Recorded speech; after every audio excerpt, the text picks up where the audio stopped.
cars. Driver Carrington gets dumped by Benami. The leaders are winding up here. Daytona, the big one is out.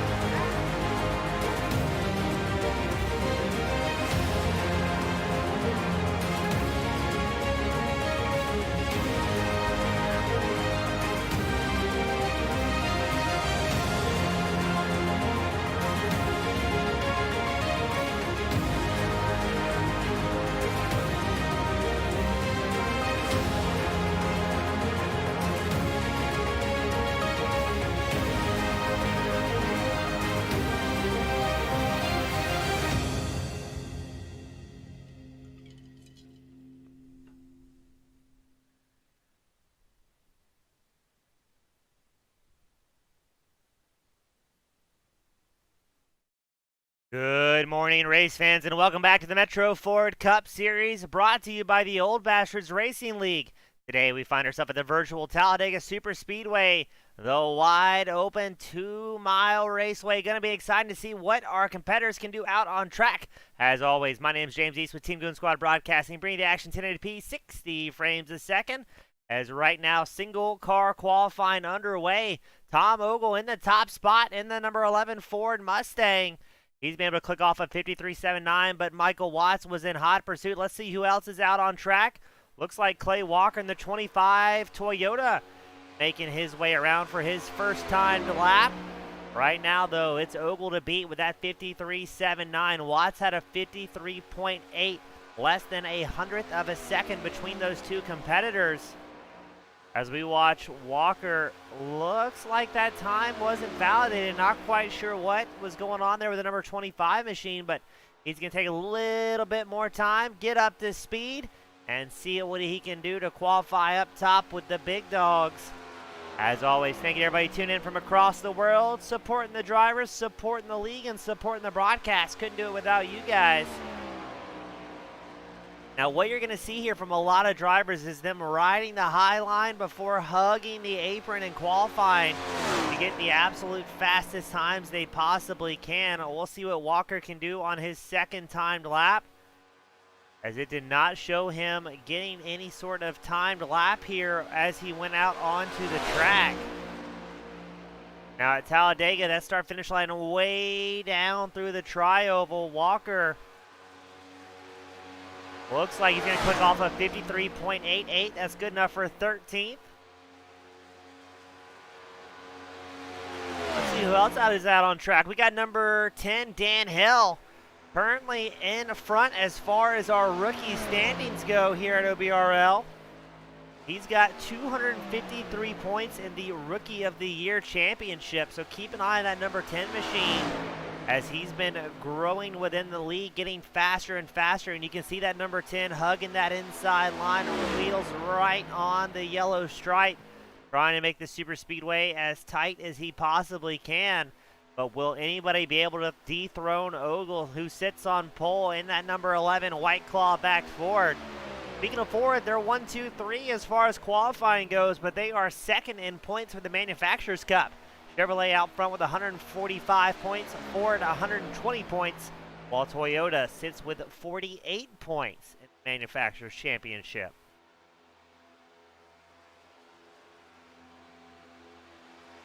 Hill going way down low to make the track as tight as possible. What type of time will he click off in his first and only timed lap? And he's going to do it here, a 53.79.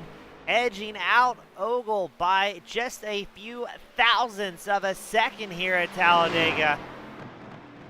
Look at that rookie go.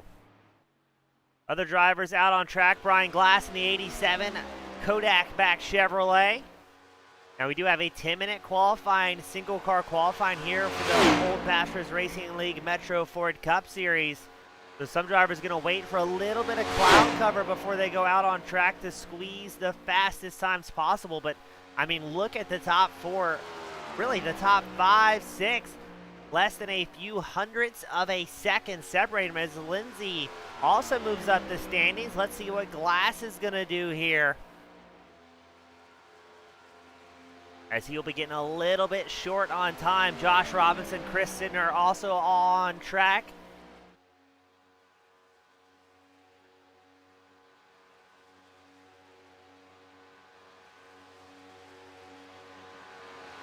as Glass crosses the line. And waiting for that time to update. He qualifies 26 with a 54.36. Who else is out on track? Robinson, he clicked off a 53.82. Somebody that's put it on top of pole 5 times thus far this season.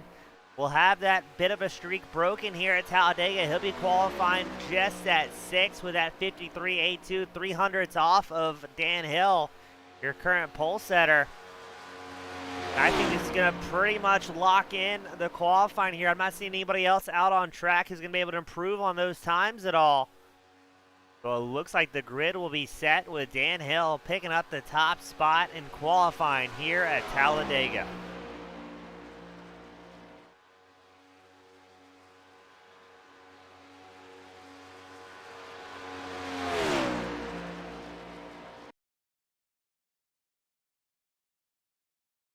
Let's get ready to go racing. As right now, we're going to get them gridded up here at the virtual Talladega Superspeedway. We'll run through tonight's grid. Starting on pole, Dan Hill in the number 10 machine. Tom Ogle in the number 11 starting second. Michael Watts will be third on the grid. Mike Schrader starting fourth. Kevin Strandberg starting fifth. We've got Josh Robinson starting sixth here today. Let's see who else we've got. We've got John Hinchcliffe starting 7th. Brian Lindsay starting 8th. Lloyd Moore starting 9th. Brian Lynch 10th on the grid. Eddie Jones starting 11th. Joey Buscemi starts 12th. Cycling it back to Greg McDaniel starting 13th. Michael Dow starting 14th. Dwayne McCarthy, the fast Canadian, 15th on the grid. Al Turner starting 16th. Dakota Pischke starting 17th in the number 1. Larry Corey starts 18th. Dean Gear starting 19th. Clay Walker starting 20th, Brian Glass starting 21st, Chris Sidner starting 22nd, Andrew Hess starting 23rd, Joe Brown will be starting 24th here today. We've got Robert Garisco 25th, Rick Nitt starting 26th, Jonathan Green starting 27th, Ken Huff 28th on the grid, Ralph Vorst starting 29th, Patrick Milligan starting 30th, Jeff Lyden starting 31st, and Cliff Clark, a first-timer here to the Metro Ford Cup Series, will round out our 32-car grid here today. Let's get ready to send them out and see what these competitors can do. 110 laps. We got Richard Meyer joining us here tonight. He's cheering on Dwayne McCarthy, the fast Canadian, as well as the rest of the gang over at Last Ditch Racing.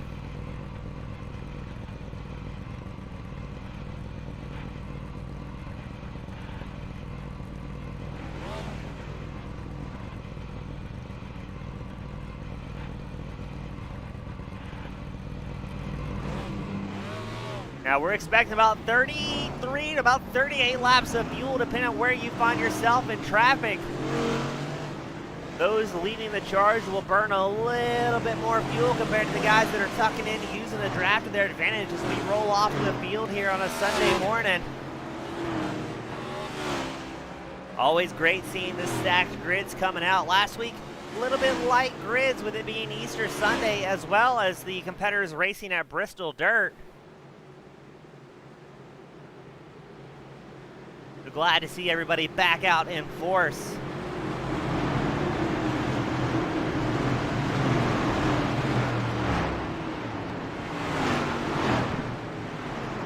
Now last week it was Joshua Robinson picking up his very first win in that number 23 machine. It's been a long time coming for him. So hopefully he's going to be able to build on that momentum after coming off dirt in a wildly different scenario. But right now, all eyes on Dan Hill and that number 10 machine qualifying on pole. The rookie in the MXPX back Chevrolet. Currently surrounded by about 4 very fast Fords right behind him.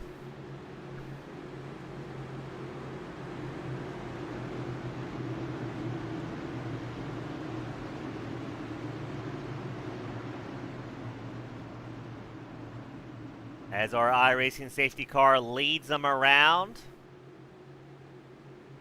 Looking for that driver to dive down pit road, and then we'll get things started here. 110 laps, 32 competitors making their way out. Looks like Lloyd Moore was a did not start in the 26, though. Not sure if he's having some sort of technical difficulties. Hopefully we can get him back out on track. He may be opting to start from pit road, thinking, you know what, there's going to be some great drivers with some wadded up cars by the end of this thing. As the pace car gets ready to come down pit road, we will wait for the green flag. And then Dan Hill, Tom Ogle on the front row will set this thing off. We've got Schrader and Watts your second row, Robinson and Strandberg your third row.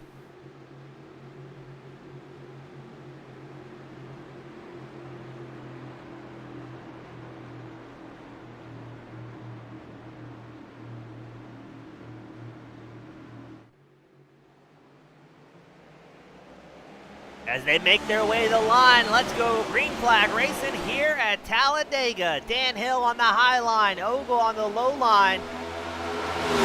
Leading this party.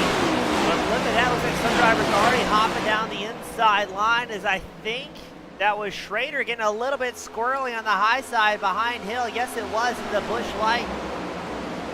Back number 4 Mustang, Josh Robinson also on the high side, that number 23, and it looks like a couple more drivers starting to give their support. I think that may be Eddie Jones up on the high line.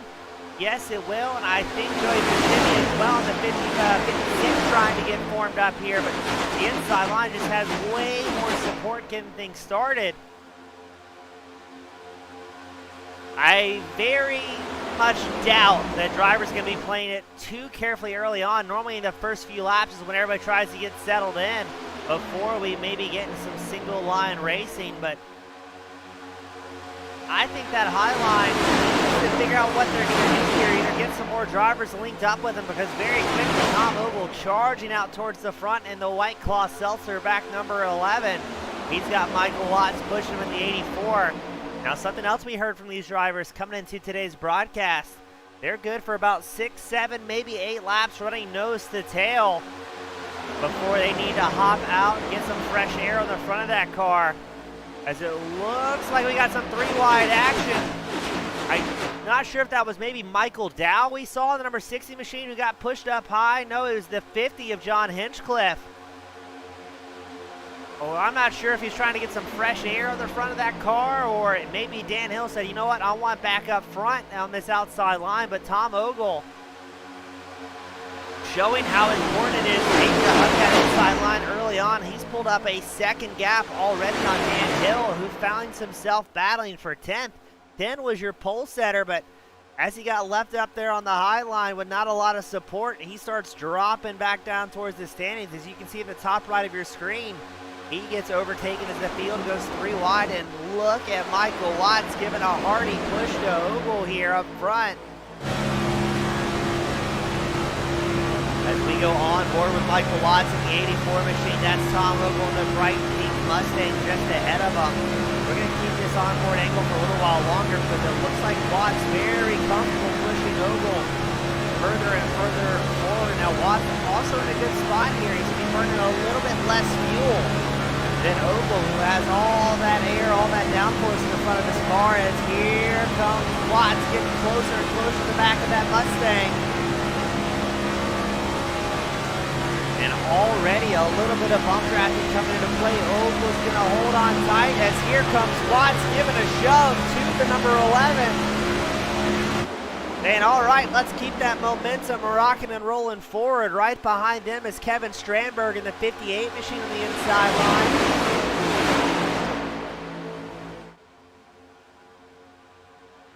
Now, historically at super speedways, after a while, it's kind of expected to see some green flag, some single file racing over the green flag run. But I believe this may be a 2-stop race here tonight, depending on fuel, possibly a 3-stop.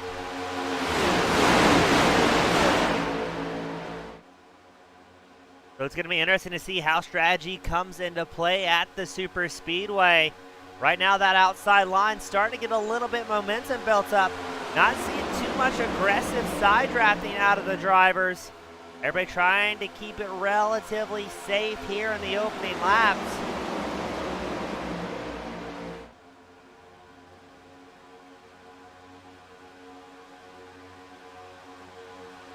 Ogle, Watts, Strandberg, Lindsey, Jones, your current top 5. Looks like your hard charger out on track, I believe, is going to be Brian Glass in the 87 machine as he runs 10th. He is already up 11 positions tonight.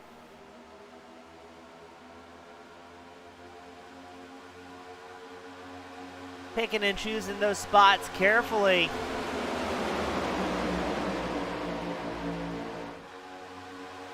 That's Mike Schrader in the number 4 machine. He's going to be charging up the high line now. He's about side by side with McDaniel in the number 30 machine, as well as Eddie Jones in the 14. You got several different teams out here as well tonight, so it's going to be interesting to see which drivers try and link up and make some forward momentum.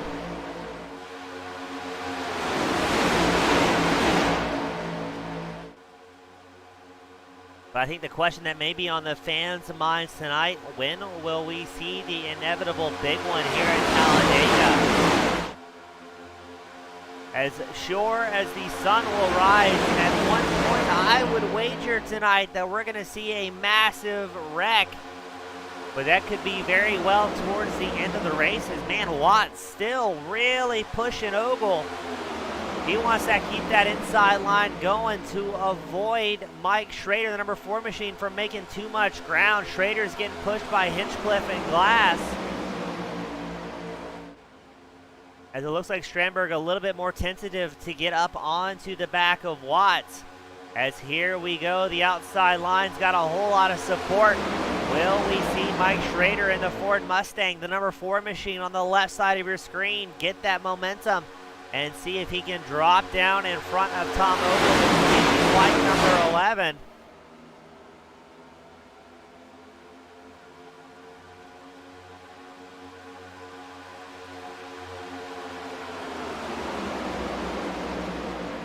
Here comes Schrader.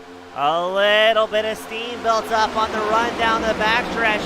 He's going to pull up a little bit closer, just about side by side with your race leader. He very briefly takes the lead here through turns 3 and 4.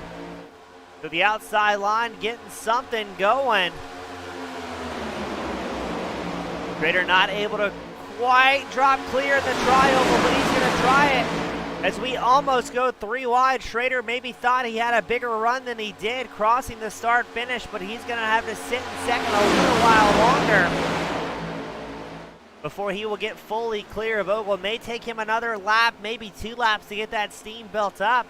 As now Watts, who is pushing your race leader, knows, hey, we got to keep things going, otherwise we're going to see that outside line start to make some moves here.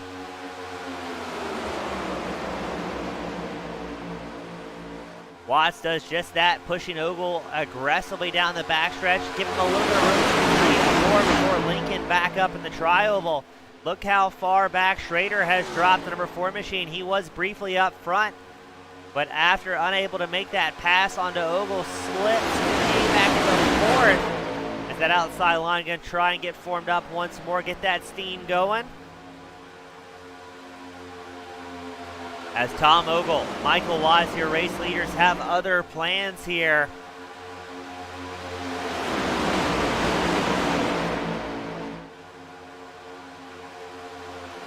Driver's been pretty careful so far tonight not to maybe push the issue too much with any 3 wide shenanigans. And Tom Ogle's got to be pretty happy here, linking up with Watts, trusting the 84 machine to keep pushing him forward. As drivers hitting speeds in excess of 200 miles an hour out here.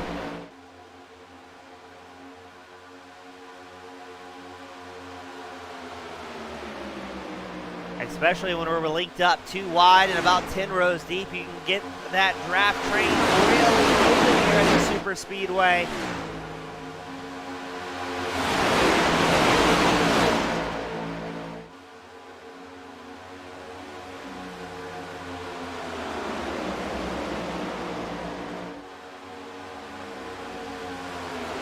But later on, as attrition comes into play, is when you may start to see some mistakes, as it looks like Watts briefly hops out of line behind Ogle. And I think we're going to have traffic to contend with early on.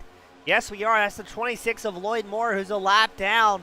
I'm not sure if he started from pit road. He did not start on our standings.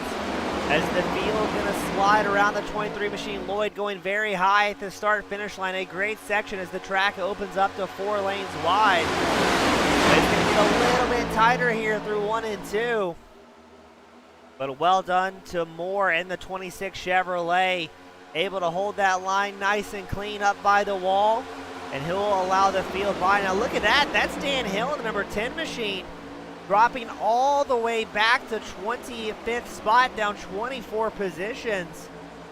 I'm wondering if the rookie was saying, this is a little bit too hairy for me, let's follow behind the field, save some fuel, and wait for some guys to crash out throughout the fuel runs.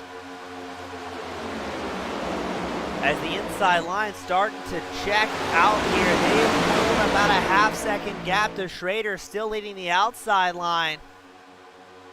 As we are just about to the halfway mark.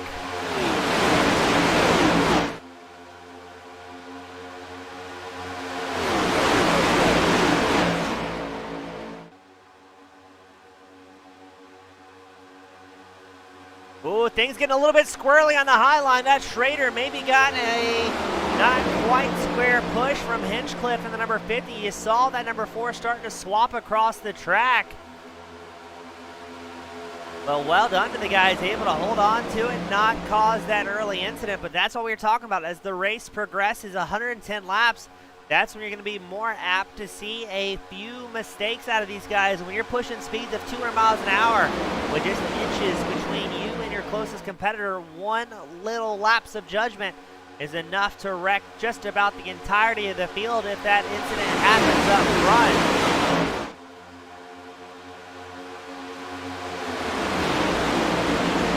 Now Tom Ogle, your race leader, currently 4th in points. He's about 95 points behind Dwayne McCarthy. McCarthy, our points leader. He may be another driver playing it relatively safe as he rolls around 14th in the number 83 machine. McCarthy only up 1 spot. But I think McCarthy knows, hey, I've got a 24-point advantage to my next competition, Josh Robinson. Robinson moved up the standings last week after Bristol Dirt. Now 2nd in points, again 24 back from McCarthy. As Eddie Jones, Tom Ogle, and Andrew Hess round out our top 5 in the points chase. Now Ogle has 1 win so far this season, just a couple weeks back. Picked up the win at Martinsville, brought home a 2nd at Bristol.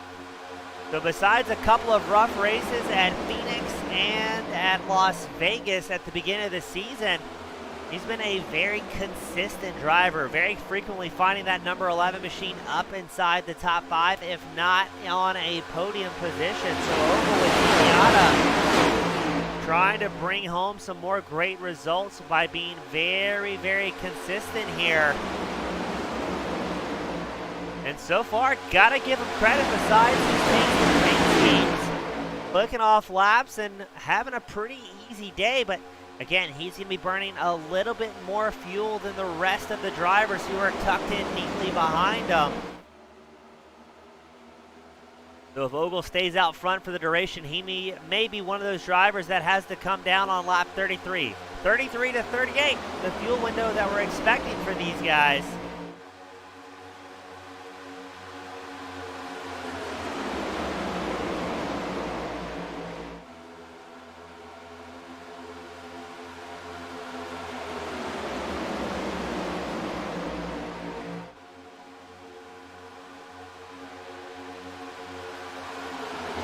Our Charger still Brian Glass in the 87 machine, up 12 positions. Biggest losses so far will be Dan Hill, the pole setter, riding around in 25th.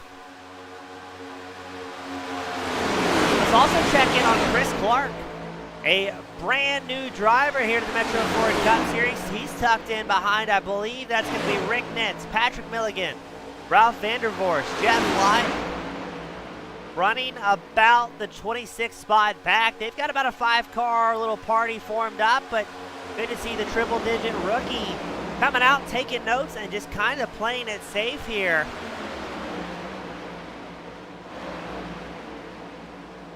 Because up ahead, oh no, that's terrible timing.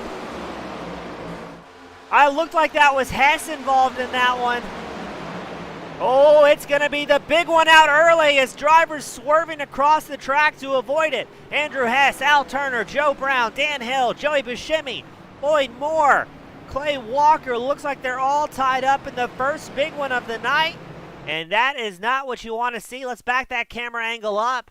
What happened to Hess? I can't tell if he maybe came down. To watch Andrew Hess in the 54, you've got, I believe that's Brown in the no, it's Buscemi in the 56. Oh no, Buscemi might have gotten in the back of the 54 there. That looks almost exactly what that was. I'm not sure. That's very, very close. And up there it is to confirm it. Buscemi tags the back of Hess. Around goes Hess right into traffic. You see the spoilers start to flare as the 54 machine gets sent across the track and does a good job locking up the brakes, but the hits just keep coming as Andrew Hess tagging just about everybody after getting spun there. Look at Dan Hill as well. He's going to get pinched on the wall with Brown. Not what we wanted to see here.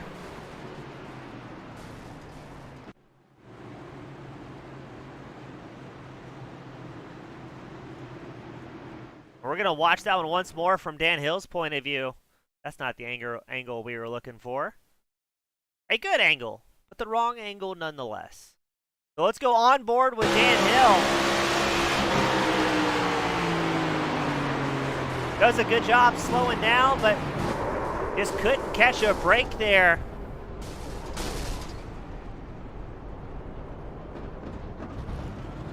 And we're about to see a whole lot of drivers come down pit road.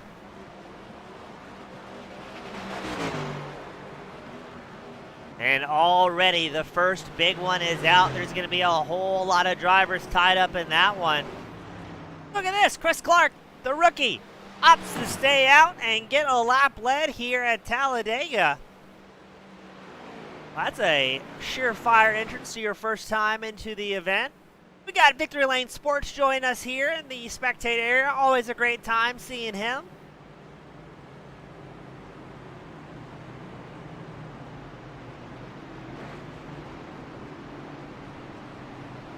And let's get you a pit road report. Looks like Dan Hill, Joey Buscemi,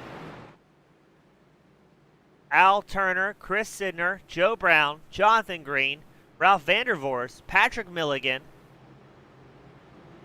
Clay Walker, Andrew Hess, all in extended stays down pit road. I believe Turner has already sent it back to the virtual hauler, so I think he may be done in that 76 Ford Mustang, but I think this field's about to get a whole lot lighter here, as it looks like only Clay Clark and Robert Garisco opt to stay out. Now with that move, Clark is up 31 positions,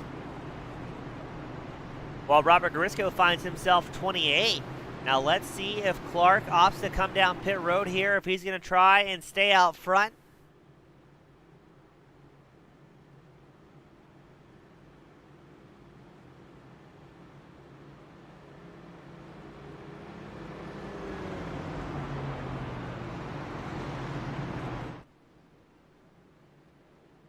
I believe at least several of those drivers out on pit road will not be returning. We get confirmation that, yes, Turner is out for the evening.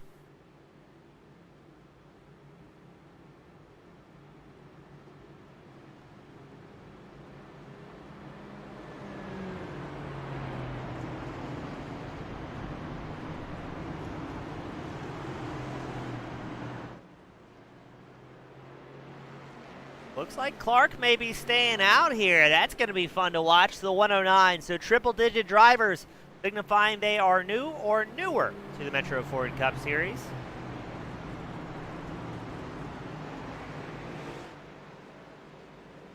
What does he have on the back of his bumper?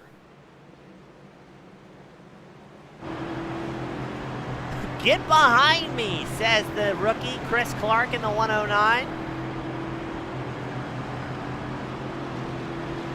Tom Ogle will do just that as we get him gridded up double file.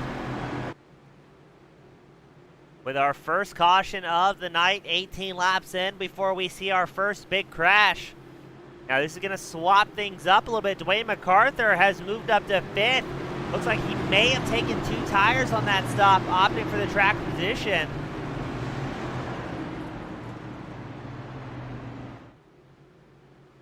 Hill, Walker, Hess still in pit road, while a few other drivers limp it back out on track. Now they're going to try and tuck in on the draft, see if they can stay with some of the faster drivers, and maybe just limp it along till the next caution comes out.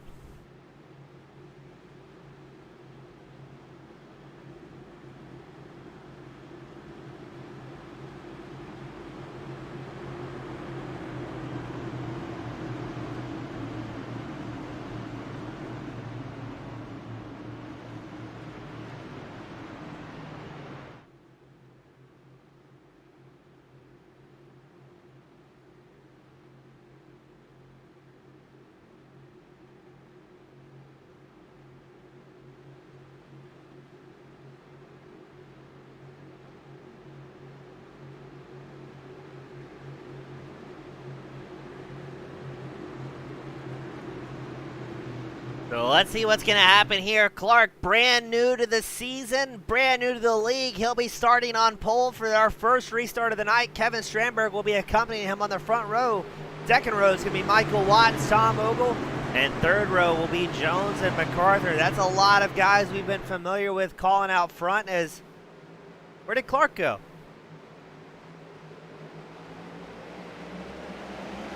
Clark? Not sure if he's going to get hit with a jump start there. That's the good thing about having rookie drivers.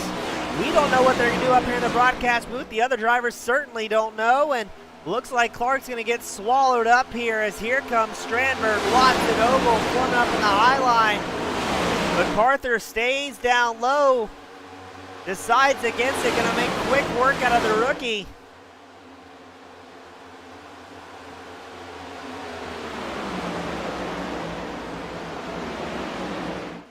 So let's keep an eye out on that number 109 to see if he may have to serve a penalty for a possible jump start here. Not quite sure. Surely Race Control saw that one as well. But maybe it may be undone as Clark now running 6th out on track.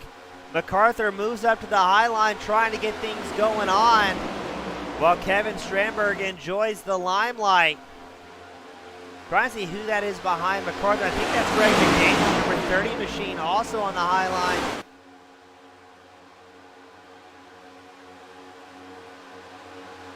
Yes, that's McDaniel and Hinchcliffe formed up behind McArthur on the high line, but Kevin Strandberg going to lead the charge on the inside line. Now, everybody except for Clark came in on lap 18 here, so they're good to go for at least another 33 laps. That would put their next pit window opening up around lap 51 for these drivers.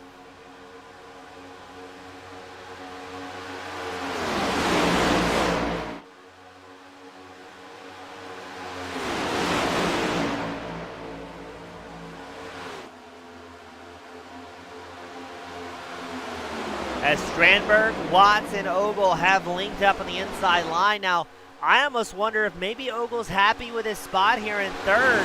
He knows Watts is a great pusher, as we see that number 84 giving a little bit of a shove to the 58 to keep that forward momentum up. But now Ogle will be in a position to save a little bit more fuel than he did on his opening run. And McArthur will lead the high side once more, trying to pull up next to Clark in the 109. But I think Clark's only going to have 10 to 15 laps of fuel here, as he opted to stay out after that first big incident. And he's going to have Eddie Jones right behind him, trying to push the 109 back up to Tom Ogle's number 11 machine. They don't want to see McArthur, at least Clark doesn't want to see McArthur drop down the inside line. Jones may appreciate the help from a teammate.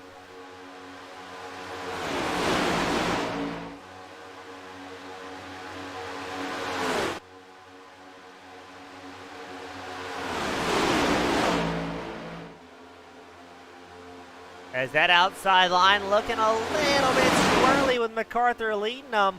Not quite able to get linked up nose to tail there we're looking for. That's Brian Glass hopping out of formation as well. Now Strandberg in the 58, he's got the easiest job out on track right now. Just needs to keep the wheel straight and the fast backstretch here at Talladega. And keep an eye on that inside line and just kind of trust Michael Watts not to do anything too risky as Watts is in second, but looks like that outside line is starting to get some steam built up. McCarthy's showing in third. He has edged out the nose of Ogle by just a couple hundredths of a second here. But just like that, the inside line as they throw it in deep into 3 and 4, have it still linked up. Everybody looking out that left side window at the yellow line to keep that reference mark, because you can't see a whole lot of these machines when you're nose to tail with your competition. There's a great shot of Kevin Strandberg holding on to the wheel of that 58 for dear life.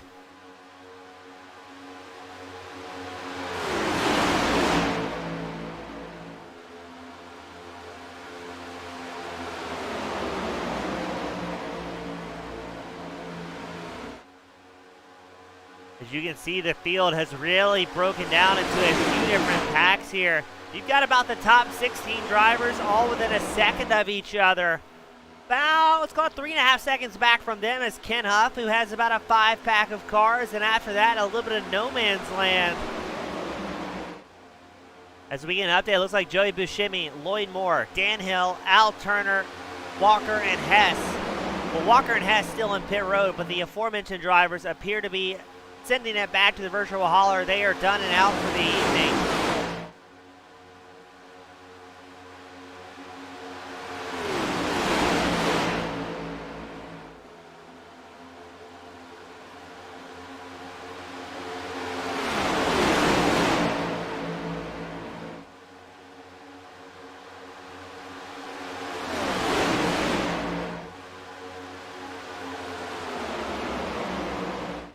Strandberg still just chugging along. Watts running second.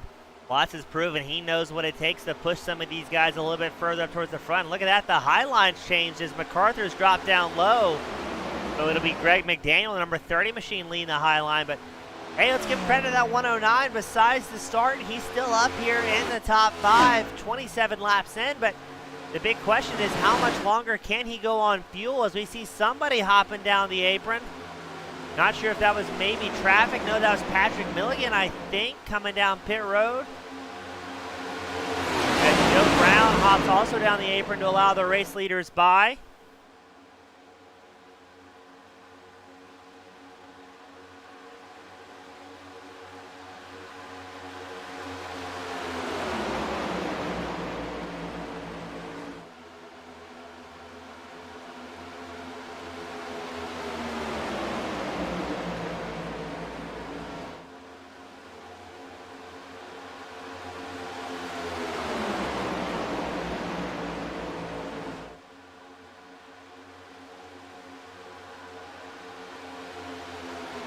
As now things changing once more. Well done to McDaniel and Hinchcliffe. Making that outside line work well for him. They've taken over the race lead. Hopping down that inside line. It's going to leave Brian Glass leading on the outside line. And looks like Strandberg's still going to be happy running the inside line. But look at this. Here comes Watts saying, all right, I'm going to link back up with Ogle. This time Ogle's going to push me. And keep an eye out on Watts, Ogle, Glass.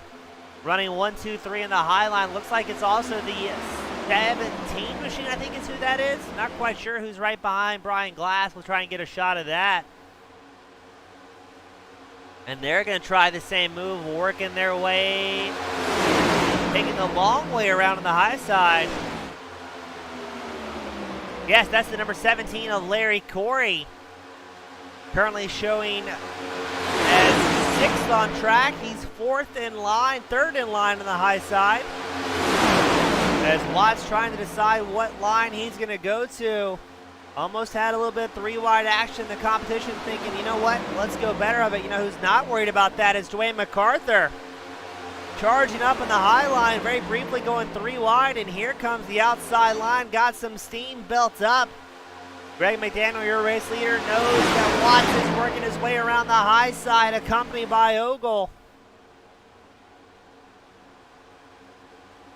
We are only 30 laps into this main event, and things are getting a little bit hectic out in front. Drivers making some big moves here, as Watts will be your race leader at the line by 0.08 of a second. Ogle with him in second. Watts looks to go down low. Is Ogle going to follow? He's waiting very late. There he goes. Ogle tips in. And that'll be Watts up front. He's been proven to be a great pusher so far in this main event. Can Ogle return the favor?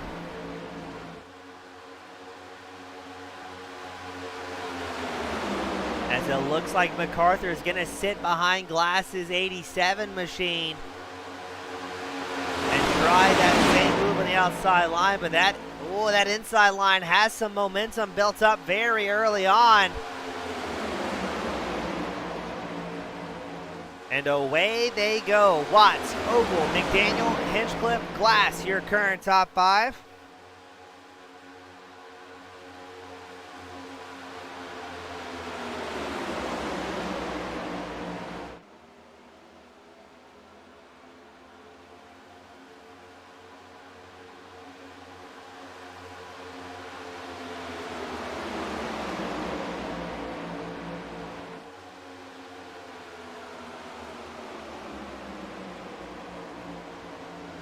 And look at the gap that Watts, Ogle, and McDaniel have built up. Already 0.3 of a second as Hinchcliffe and Glass go side by side for 4th.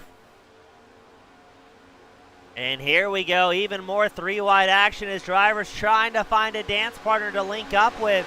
Now keep an eye out on Chris Clark's 109 machine as he runs 8th on track.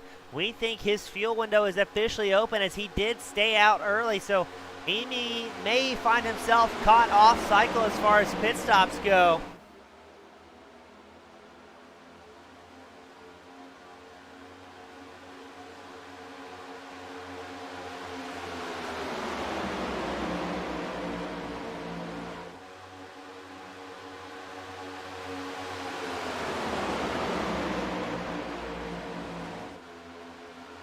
So let's see what's going to happen here. We're going to pan back to the 109, who, to his credit, on the inside, chasing Dwayne McCarthy in the 83 machine as everybody plays a high-speed game of crack the whip, trying to follow the driver in front of you to keep linked up. But that driver may be working against momentum from 3, 4, 5 cars up as everybody swerves around trying to stay in line.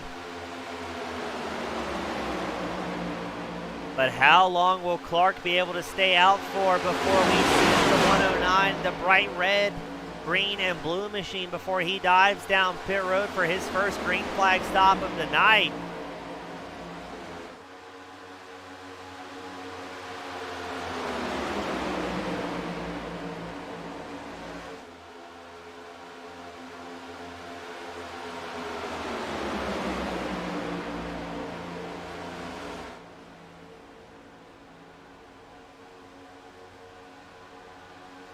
Opting to stay out a little while longer. Looks like Watt still comfortably out front. Brian Glass finds himself looks to be about 0.3 behind on the outside line.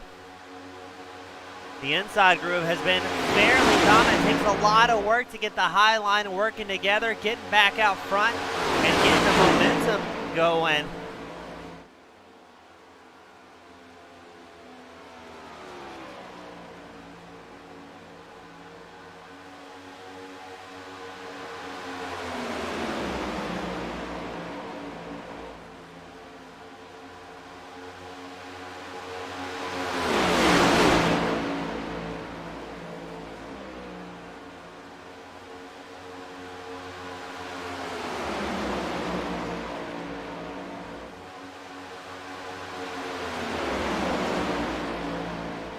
The pack getting a little bit frantic. Clark's falling back now to 11th, but I think if I would wager, he just may be getting staged for a pit stop here.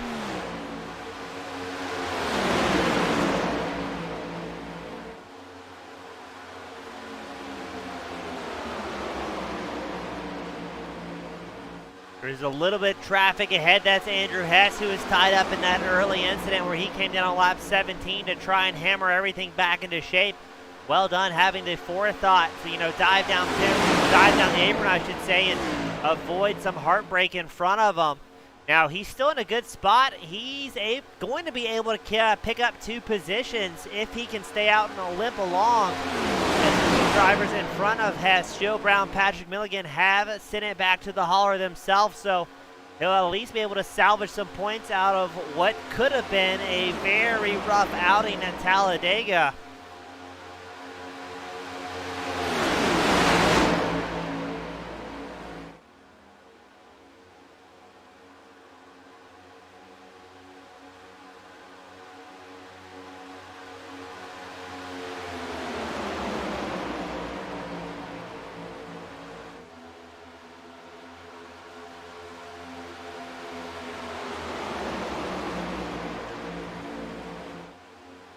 So far, things going well. The inside line not having too many issues.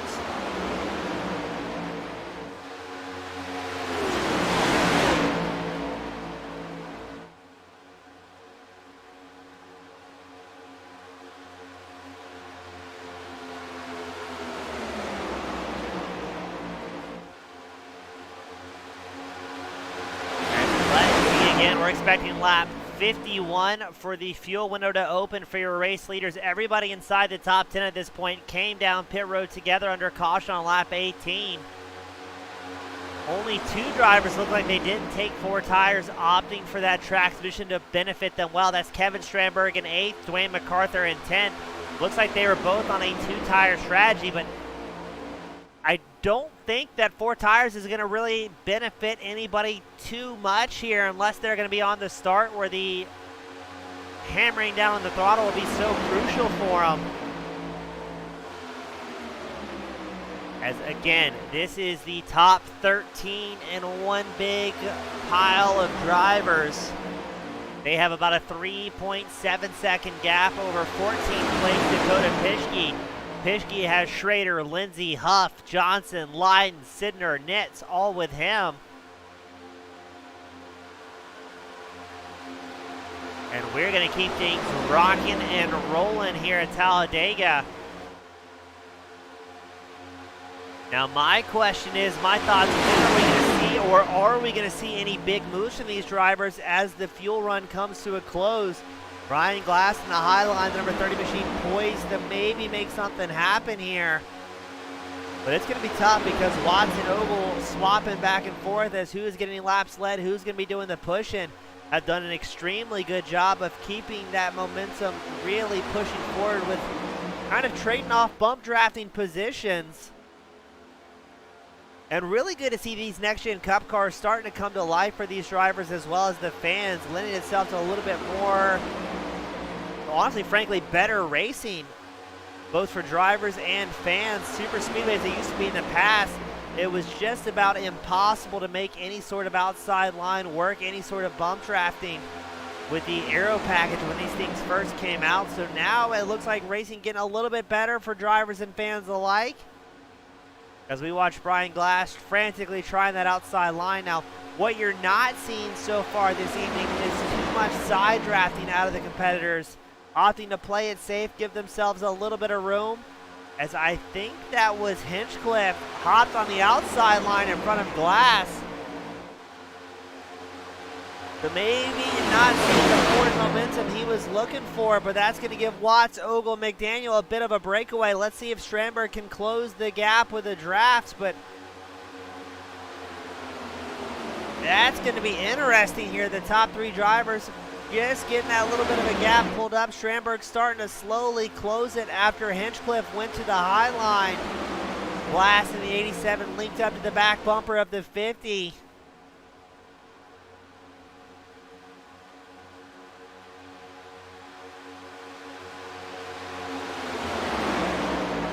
Chris Clark comes down pit road for his first green flag stop after opting to stay out after that initial run.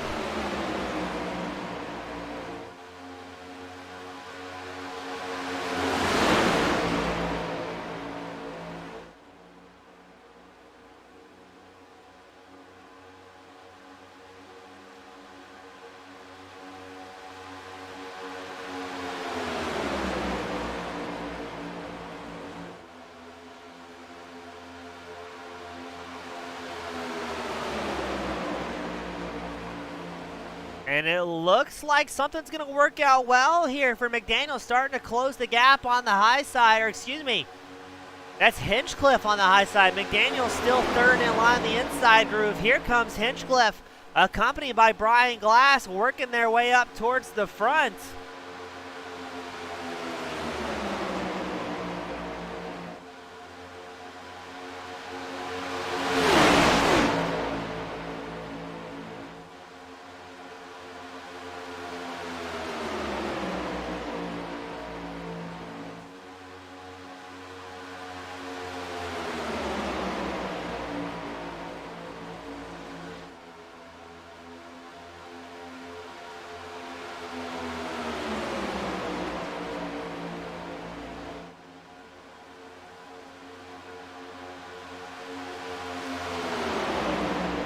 And here comes Hinchcliffe, gonna try and get some more laps led.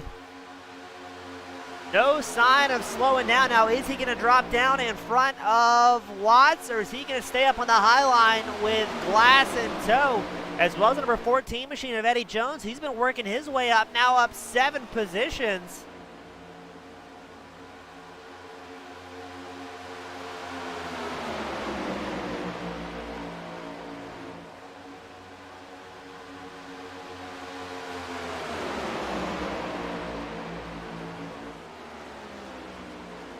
And no, the outside line stays where they're at. They're going to keep this thing rolling forward. Look at the momentum. 42 laps, Richard Meyer saying, is what Clark was able to do. Granted, he had a couple of pacing laps thrown in the mix, but still, that's a long way. So that can give us an idea, thanks to Meyer, letting us know just how long some of these drivers may, and that's a big may, be able to stretch it out.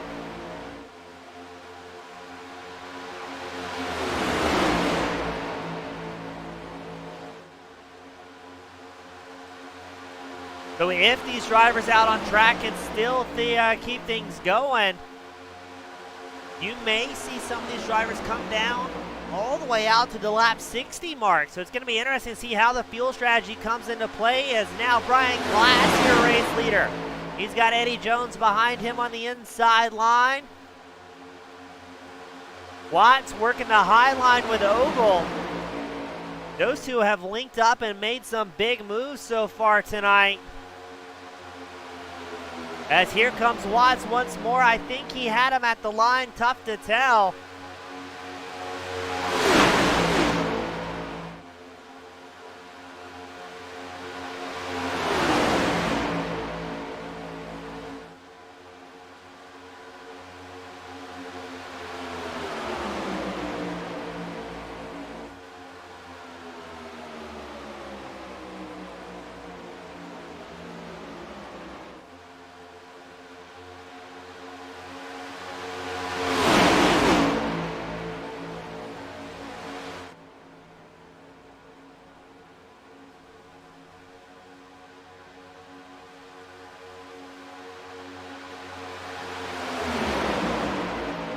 And this is the type of racing we came to see. It's going to be Watts at the line by 0.05 of a second, picking up another lap led. Glass on the inside line.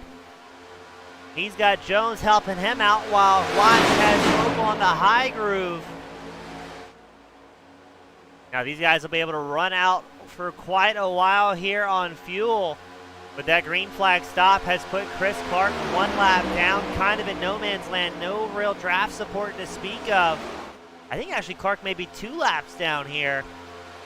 But again, the biggest issue with being the lone man on pit road is you come out on track also as a lone man. No draft to work with, no smiling faces to link up and get that momentum built up. The speed's just so vastly different when you're tucked into a massive draft like this.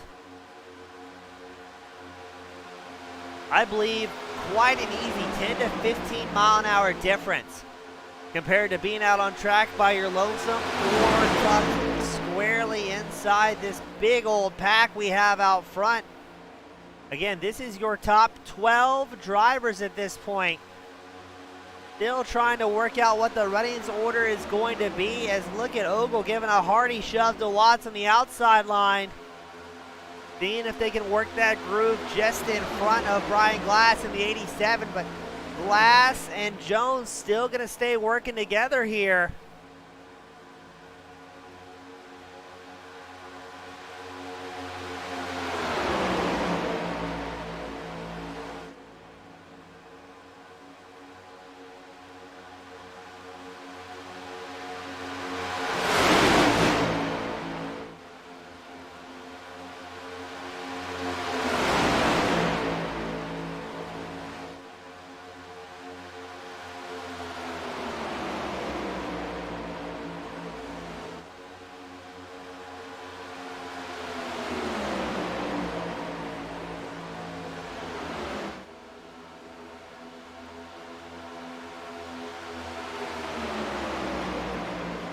Great side-by-side draft racing here at Talladega.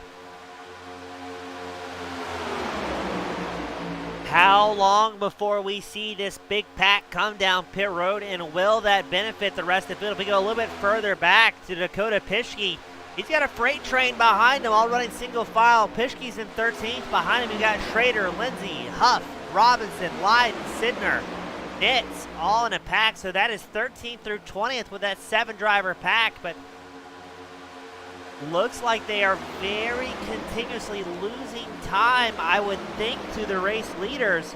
They're about 2.45 seconds back from Michael Dow, who runs in 12th. He's at the tail end of that lead pack. We're going to keep an eye on those lap times to see if he's able to whittle away any time.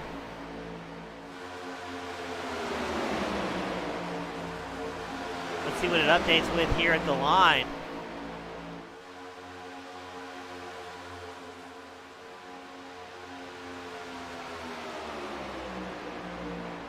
So that time by a 50.78 from Dakota Pischke, who's got a lot of drivers right behind him. Unfortunately for him, that's about the exact same pace that your race leader is currently running. So without some sort of incident up front, Pischke's going to have his work cut out for him, as Glass maintains the race lead. Now he's got Michael Watts behind him, the 84 machine. Ogle leading the outside line.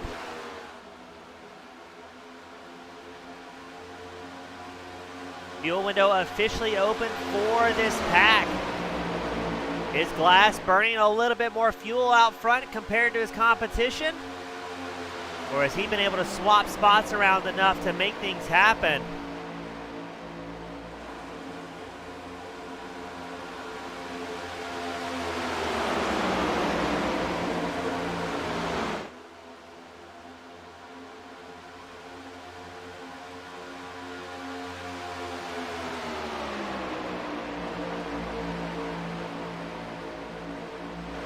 Now they will possibly run into traffic before this is all said and done.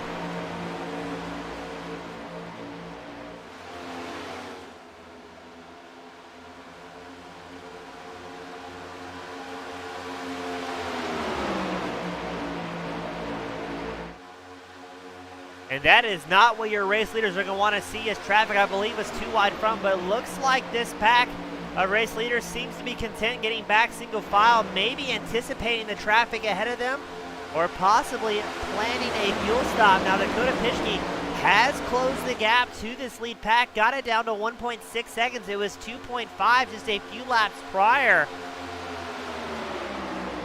But will this lead pack extend that gap, running single file nose to tail with 12 drivers on the same page here?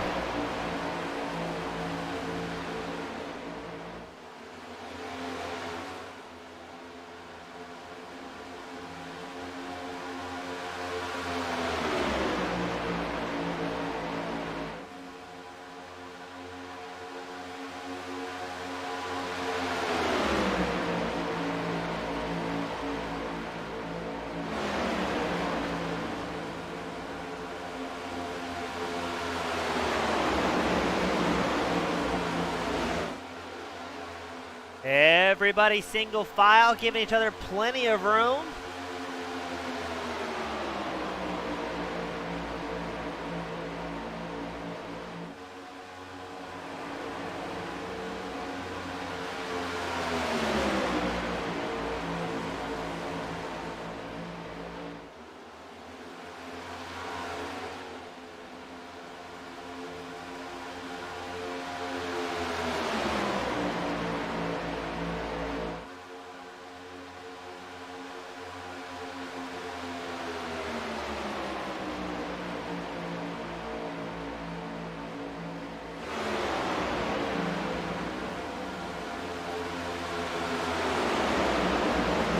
Glass gets a few more laps led. When are we going to see these Titans come down pit road for what could hopefully be our first of a couple green flag stops tonight?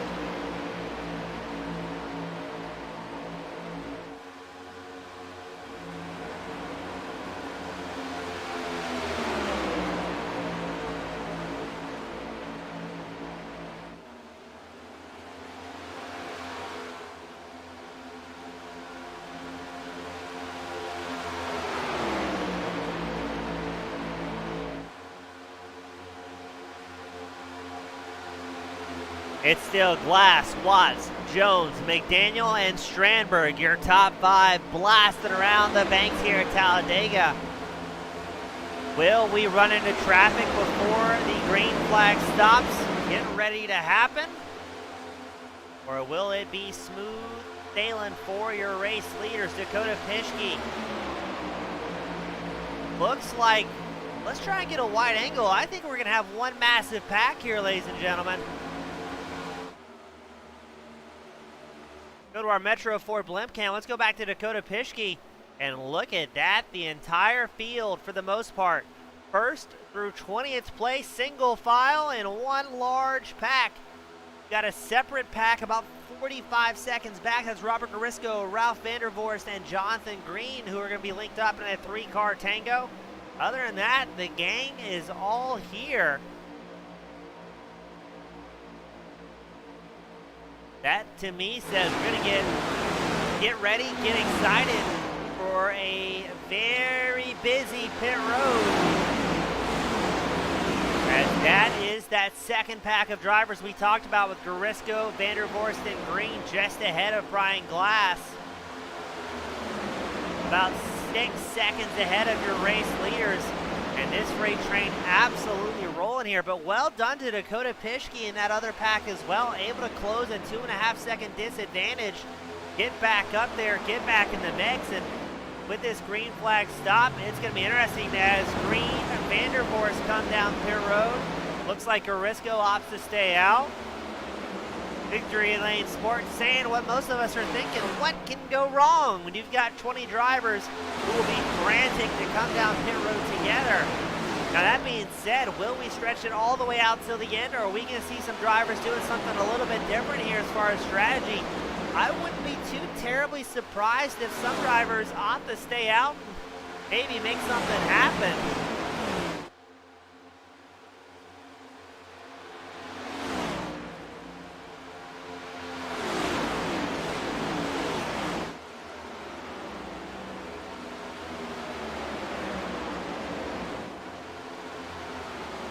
And here we go. Pit road's about to get exciting. Looks like Jones stays out as well as McArthur. But just about everybody else comes down pit road. Looks like no trouble or heartbreak down towards the entry. So well done, but man, is that busy. Reminiscent of Atlanta traffic here. Jones and McArthur opt to stay out, the only 2 drivers to do so. How is this going to work as far as strategy? Because while yes, they'll technically be ahead, there's going to be a freight train of 18 other drivers behind them.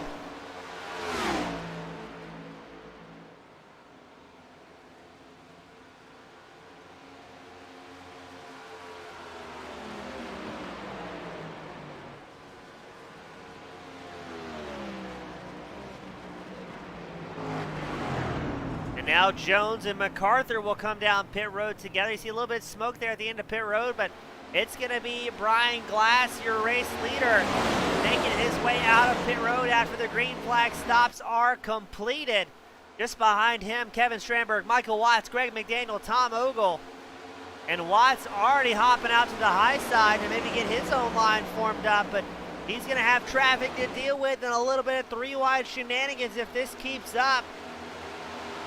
Watts trying to use the draft from traffic. I think that's Green in the 37 machine.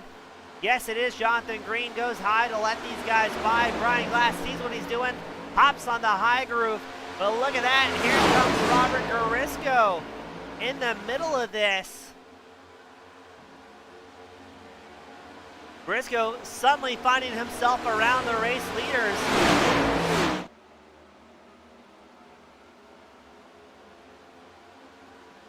Something happened to Eddie Jones on pit road. He was in his stall for almost 4 seconds longer than Dwayne McCarthy, so not quite sure what happened there, but unfortunately for Jones, he'll rejoin the track in about 6th place, 8th place, as he's getting ready to get overtaken from Ken Huff. McCarthy rejoins the fray in 7th.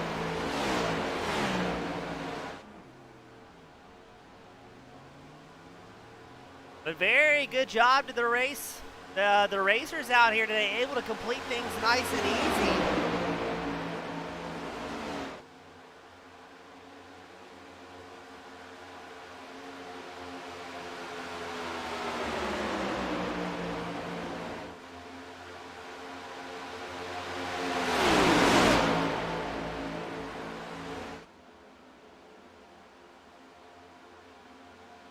As it is now going to be Strandberg, Ogle, Glass, Watts, McDaniel. So after our first green flag stop, after an early caution, things going pretty well.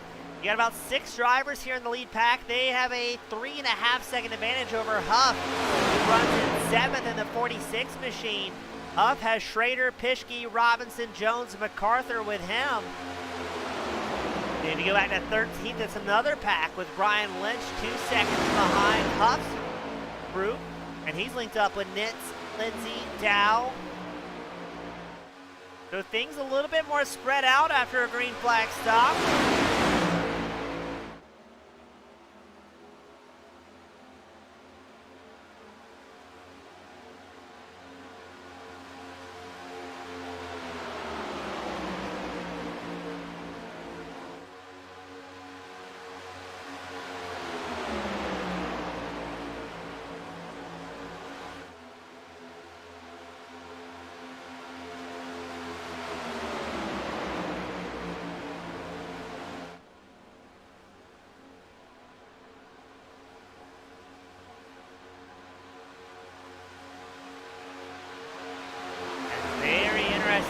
How this is going to pan out. Now, we've seen Pischke and friends reel in this pack before.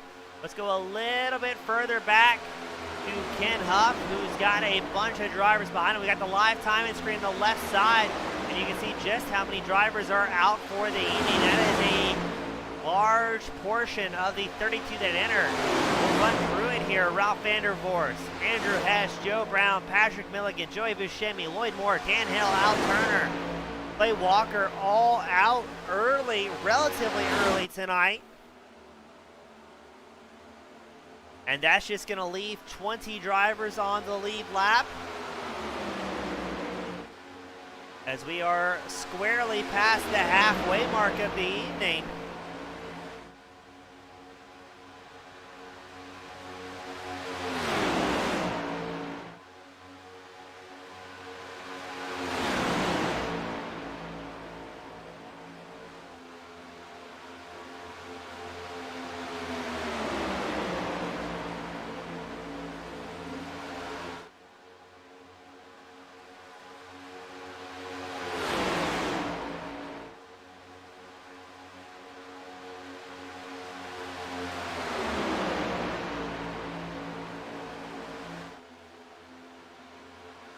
Strandberg enjoying the limelight. He's up 4 spots from where he started. Hard charger on track at this point of the race, though, is Ken Huff in the 46 machine. He's up 21 positions now. He is about 4.2 seconds back from Hinchcliffe at 6 with that lead pack, but a lot of fast drivers tucked in behind Huff. And again, we've seen a pack close the gap, but I think as long as the top 6 continue running single file out here at Talladega, it's going to be very tough for Huff and friends to make things happen.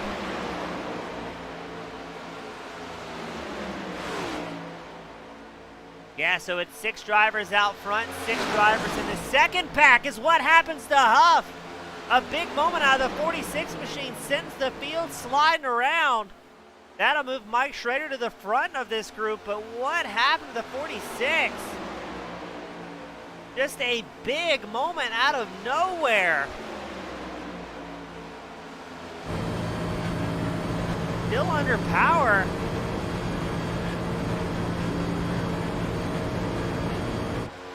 I wonder if Huck has some sort of engine damage. He's dropped way down on pace, now 150 miles an hour as he crosses the tri-oval.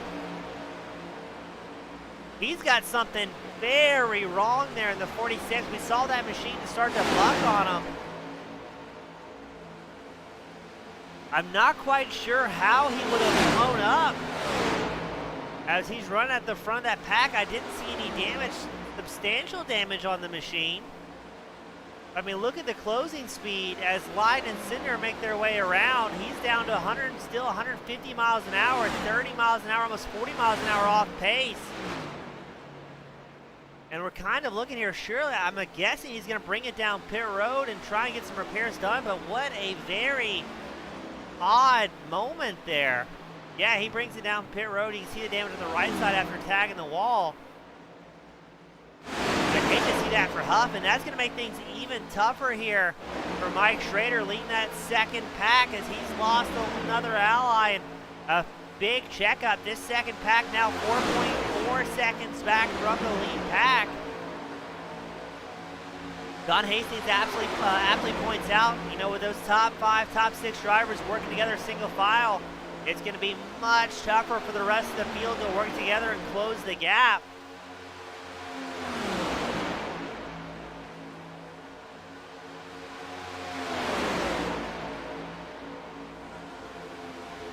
But it looks like they're doing it, as now it is down to 4 seconds in closing over the lead pack, I should say. You pull up live timing on the left side of your screen again, and we're going to focus on John Hinchcliffe.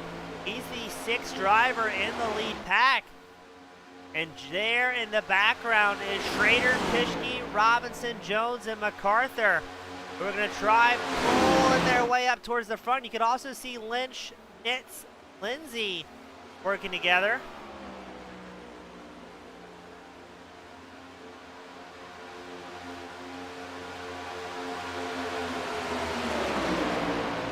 Now it's 3.4 seconds separating the lead pack from 7th place back. We've seen crazier things happen at super speedway racing. As we're watching Hinchcliffe in the number 50 machine, he's up 1 spot, hanging out here behind the lead pack, and no major rush to do anything too risky, too crazy.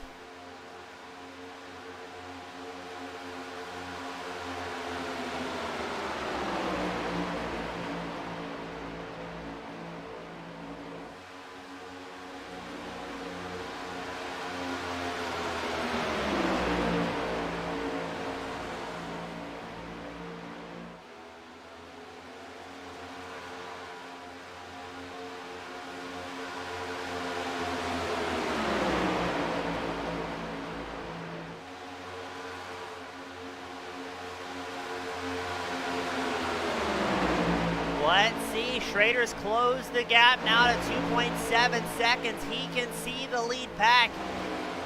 Chasing that rabbit to get a little bit closer here.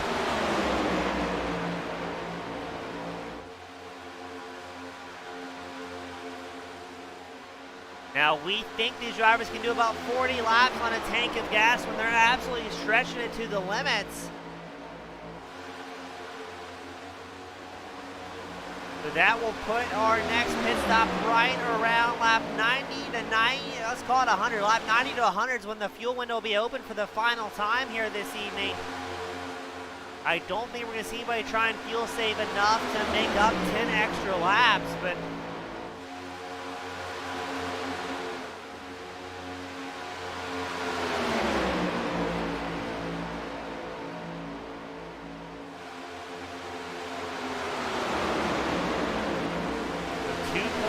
seconds. We're focused on Schrader in 7th. He's down 3 spots from where he started the number 4 machine, but he's got Pischke and Robinson right behind him trying to work up towards the race leaders.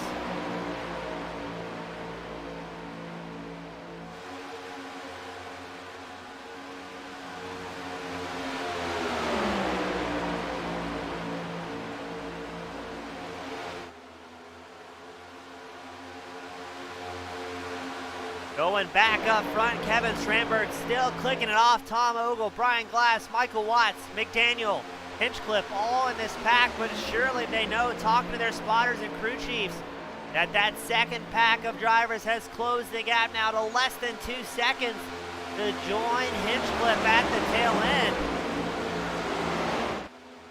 We get a report that the fuel window now open for these drivers.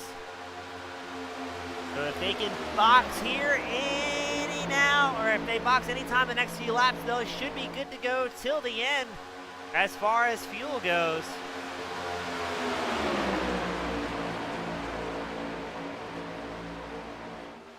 Now here's a good question. When Schrader catches up, because it's no longer looking like if, but when Schrader catches up to this pack, is he going to stay in line? Or is he going to maybe try and keep that momentum going and see if they can get a second line working here? Getting closer and closer now, 1.2 seconds off the back of Hinchcliffe's number 50 machine. Again, Hinchcliffe running 6th at the tail end of that lead pack, with Schrader, Pischke, Robinson, Jones, MacArthur have got it going here. It looks like they've got, I think that may be Green, who's a lap down, also tucking in behind them. And all right, if you guys are going to work, I'm going to tuck in behind to save some fuel, and that benefits everybody in this pack here, lead lap cars and lap drivers alike.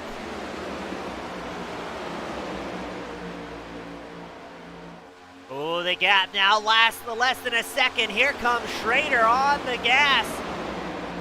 Linked up and making it happen. He's getting closer and closer to catching the draft of Hinchcliffe. And then it's going to be very, very fast. That time by Schrader, 4/10 faster. 5/10 faster, a full half second faster than Hinchcliffe was. So here we go. The number 4 machine has caught the draft, and here comes the second pack to start the challenge. Now, are they going to hop out of groove or rejoin? Look at him go. He's going to work to the high line. Driver's seeing it coming in the rear view. That's Hinchcliffe. He says, all right, you've got the momentum. I'm going to throw a bit of a block and see if I can pick up some of that speed. Schrader not lifting, telling the number 50 machine, get on the gas or we're coming through ya. Strandberg, Ogle, Glass still on the inside line, as well as Watts and the 84 machine. Barisco's in the fray there as well, a lap down, just tucking in behind.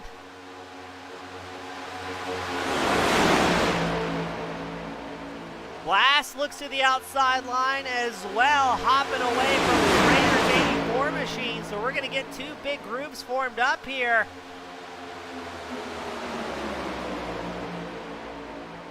As Strandberg, Ogle, and Watts still staying linked up together. Watts can't be too upset about drivers hopping to the high line. We've seen both Ogle and Watts swapping back and forth on who's going to be on pushing duties.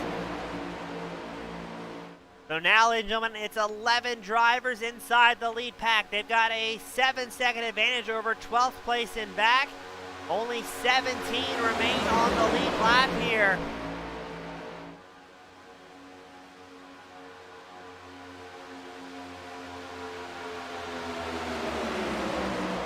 Glass up 17 positions, a 1-7 there from the 87 machine. No sign of slowing down. But it looks like the momentum of Mike Schrader's number 4 will be stalled as other drivers see the success and opt to say, you know what, we want in on that. Schrader as well, when he had those big pushes, he was hanging down the inside line with a bunch of fast drivers, but now we're getting the second line formed up a little bit wider of a racetrack to make your way around.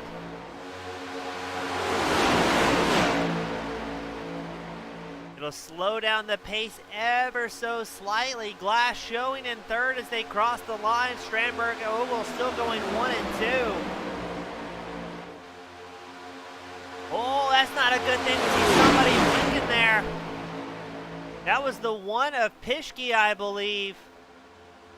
Thankfully, nothing went too poorly, but look how formed up the inside line is. Only 4 drivers on the high line.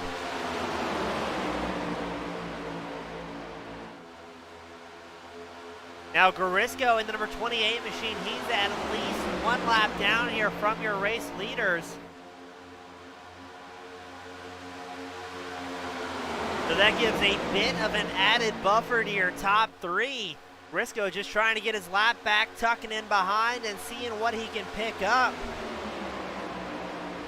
Now we're not expecting anything too wild out of the guys till we get about 5, maybe 10 laps left to go. Then you're going to see some big pushes, some risky moves, and possibly still enough drivers out here in the lead pack to cause another big one. But hopefully we can run this thing green as Strandberg charging hard in the 58. No sign of slowing down here.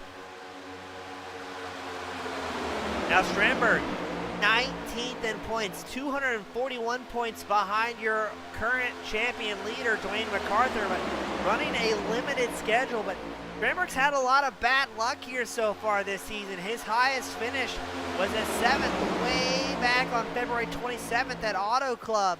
After that, it's been a series of unfortunate events. He picked up an 8th at Chicagoland, but it's been surrounded by controversy. Big incidents at Martinsville, Richmond, Atlanta, Phoenix, Las Vegas. It's easier to count the good luck of Strandberg than the bad luck, but let's see if that 58 machine linked up with Ogle can maybe make something happen here. As here comes McDaniel on the high side in the number 30. He's got a big run with the help of Brian Glass, going as your race leader by just 6/600ths of a second. 31 laps left to go. Is McDaniel going to hop down the inside line and leave Glass out to dry? Looks like no, going to stay linked up. No, we're going to go into a bit of a flying V formation. So I guess McDaniel is going to hop down low. Look at Brian Glass is going to do the same. That's going to leave Hinchcliffe up on the high side. Not a lot of support. He's got Team Gear, I believe, behind him.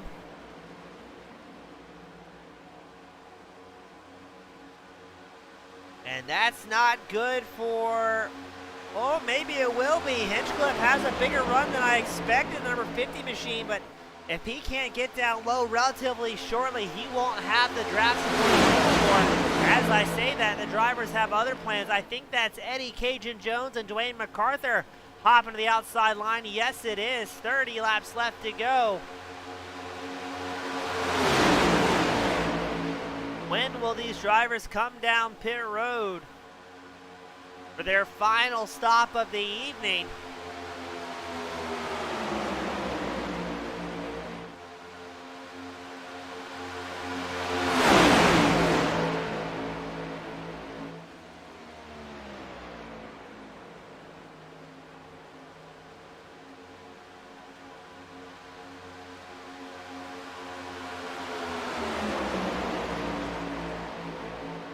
So Dean Gear in the 92 machine, he's going to try and get a lap back here as he goes side by side with Hinchcliffe, your race leader. Oh no, Gear goes very wide. I think he saw Eddie Jones charging up behind him and wants nothing to do with it. Jones linked up with his teammate McCarthy as they come to the line. Jones shows as your race leader, he got that lap by just 1/100th of a second. So here we go, 2 wide, 2 rows deep for your race lead.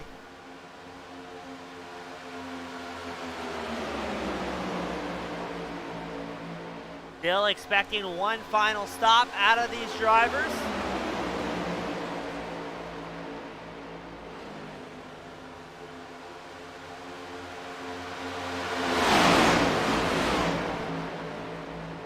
And now the outside line getting a little bit more support with traffic, but we got guys coming down pit road. Those had to be Greg McDaniel, John Hinchcliffe, Strandberg, Robinson, Ogle, Watt, Schrader, Pischke, all down. Jones, McCarthy, Glass opt to stay out. We saw them do this prior. But then they had a bunch of traffic to catch back up with.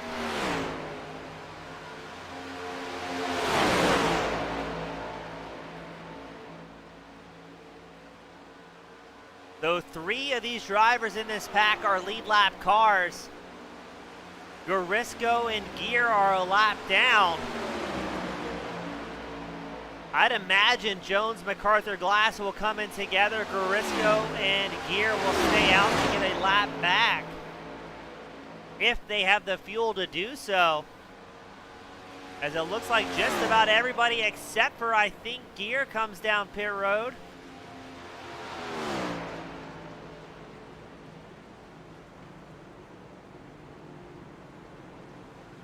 Checking in on Brian Lynch. He's going to stay out another lap in the number 9 machine, getting a lap led, accompanied by Rick Nitz and Brian Lindsay right behind him.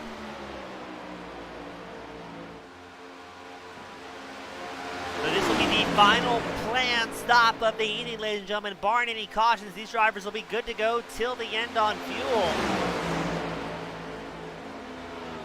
Now, where will Jones, Glass, and McArthur be out on track after Hinchcliffe, McDaniel, and a whole slew of others came down pit road for their final stop of the evening?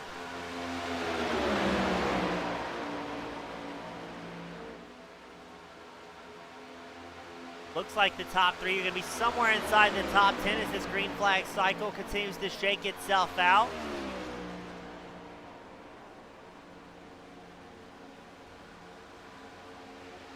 Lynch, Nitz, Lindsay opting to stay out. Lynch getting another lap led here at Talladega.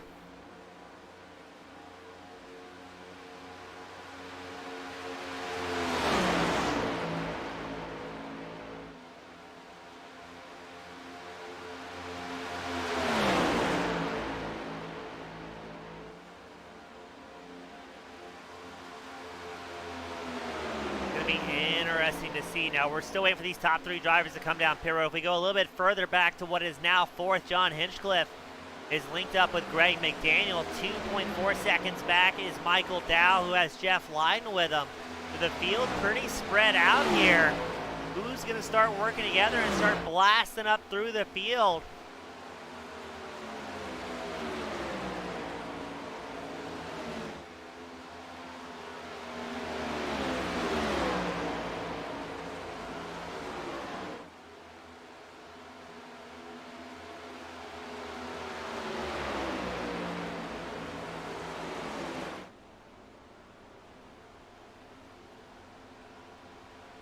So still waiting on Lynch and Nitz to come down pit road. Your race leader is going to stretch it all the way out on fuel, enjoying that track position.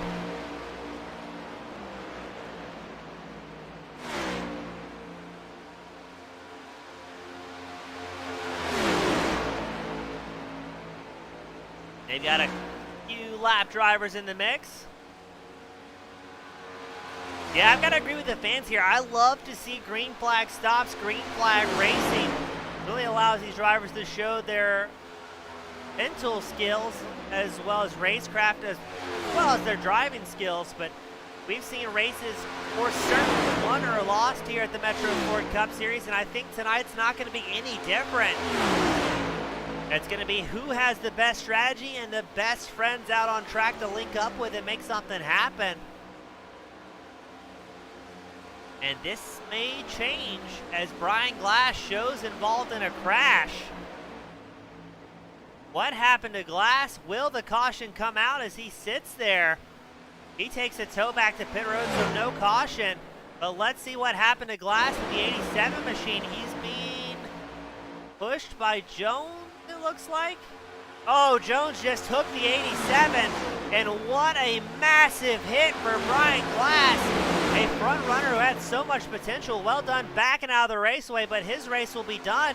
Now, I think that means Eddie Jones will have to come down pit road and serve a self-imposed penalty. I'm not entirely sure on that, but Jones's night may be over as well. Things are shaking up here at Talladega. No caution, though, so that's going to still keep the strategy in play instead of re-racking the field. We've got 14 drivers on the lead lap.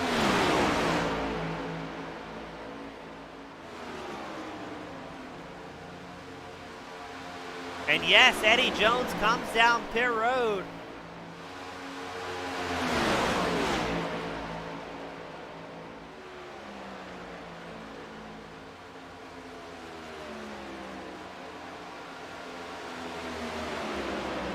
as Lynch, Nitz, Lindsay continuing to stretch out the fuel run. Now that would have boded very well for them if there was a caution, but as such, no luck for the top three. Now they still have a 23-second advantage over John Hinchcliffe in fourth. But Hinchcliffe has the advantage of enough fuel to go out till the end here. Hinchcliffe has Greg McDaniel linked up with him. They've got about 2.4 seconds over Robinson in sixth. And behind Robinson, an absolute freight train of drivers. He's got Ogle, Stramberg, Watts, MacArthur, Dow, Lydon all in a pack here. With 21 laps left to go, what are we going to see? Who's going to be able to stretch it out? Now we know for certain, just about certain, your top three is going to be well and short on fuel here by at least 12 laps. But I think it's going to get quite exciting a little bit further back in the field. As I say that, Robinson has closed the gap to 1 3/4 seconds to McDaniel and Hinchcliffe. The two-car party in front of them.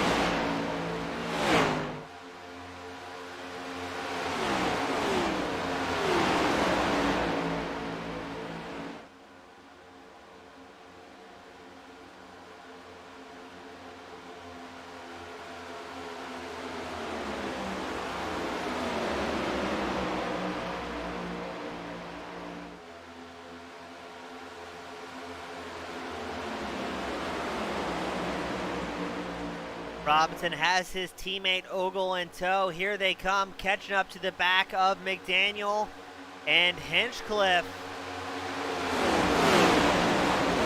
That line opting to the high side to work their way around.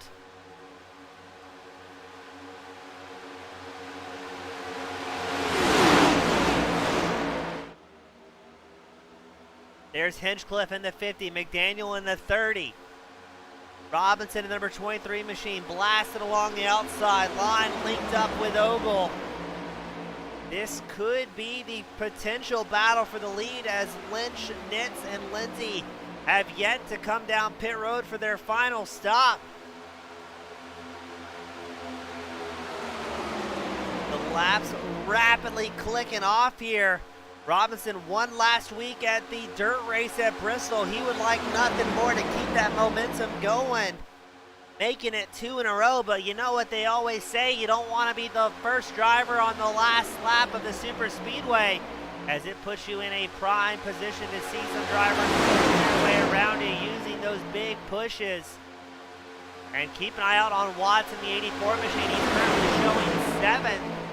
With 19 laps left to go, leading the outside line, linked up with MacArthur in the 83. MacArthur has his teammate once again, Jones, behind him, but Jones, after serving that penalty, will be at least 1 lap down. Here we get confirmation, yes, 1 lap down.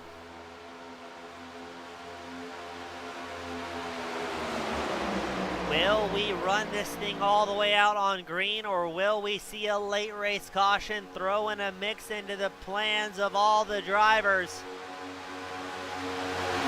I'm amazed that Lynch, Nitz, and Lindsay have been able to stretch it out this long on fuel, still holding a 20-second gap to this battle for 4th.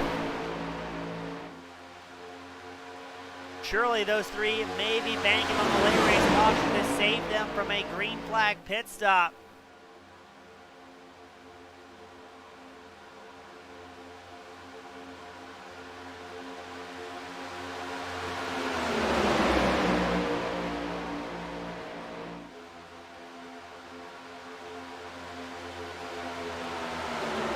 Mischke comes down pit road for his final green flag stop of the evening.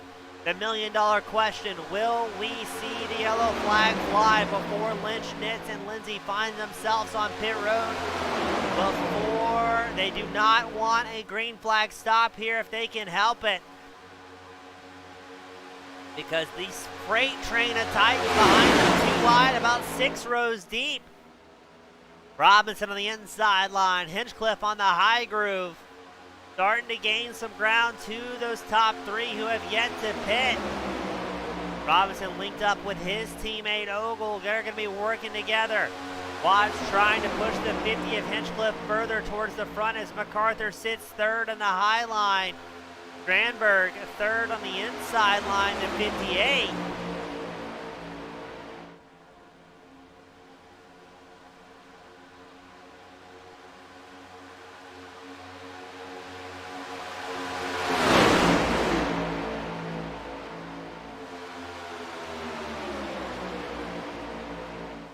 What's this? Looks like Watts maybe opting out of the spot. Not sure what happened there as we go 3 wide.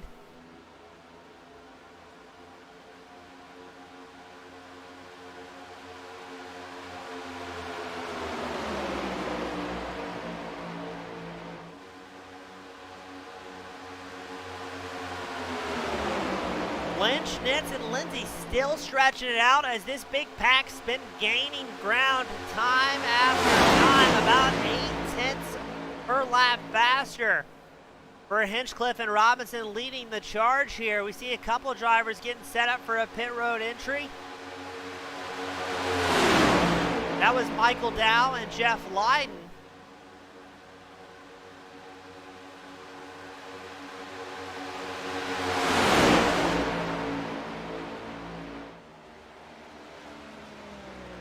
Now, we are watching this pack so intently because we believe this will be the battle for the lead after the top 3 surely have to come down pit road for at least one stop tonight to top off on fuel and make it to the end as McArthur, the fast Canadian, and the number 83 machine takes the lead. Yes, as Lynch, Nitz, and Lindsay come down pit road together, so this is indeed the battle for the lead. McArthur has his teammate Jones, who's a lap down, helping to push him towards the front. Jones trying to get a lap back here. Barisco, who is also a lap down the 28 machine as they come around the tri-oval. McArthur will get a lap lead here at Talladega. 14 laps left to go. It's McArthur, Watts, Hinchcliffe, McDaniel, and Robinson, your new top 5. As Lynch, Nitz, and Lindsay try and roll out of pit road, splashing off the tanks, getting back out there. Now, their night is not over. There's still plenty of time, plenty of laps for a late race caution to ruin the plans of so many drivers here tonight. As look at the traffic that McArthur is going to have to cut through here.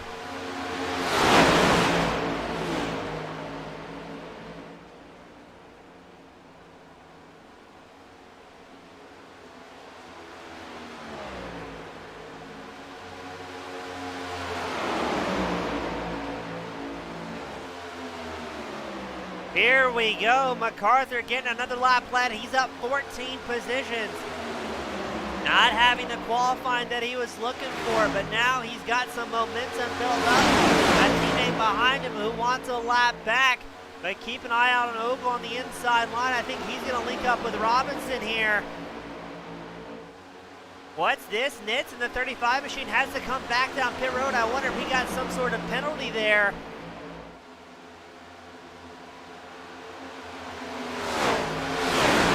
Live timing tower on the left side of your screen to see where your favorite driver currently stands. McArthur leading the charge, McDaniel second, Hinchcliffe in hot pursuit third, but thankfully for McArthur, he's got a teammate a lap down who may be helping out McArthur, maybe trying to get a lap back. We're not going to read too much into it.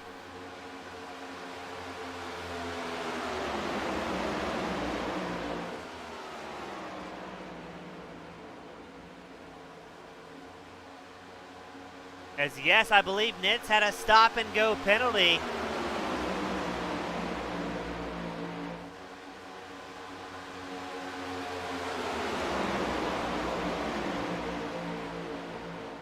Keep an eye out on Hinchcliffe. He's currently second on the inside line. Now McArthur's got a little bit of lap traffic behind him.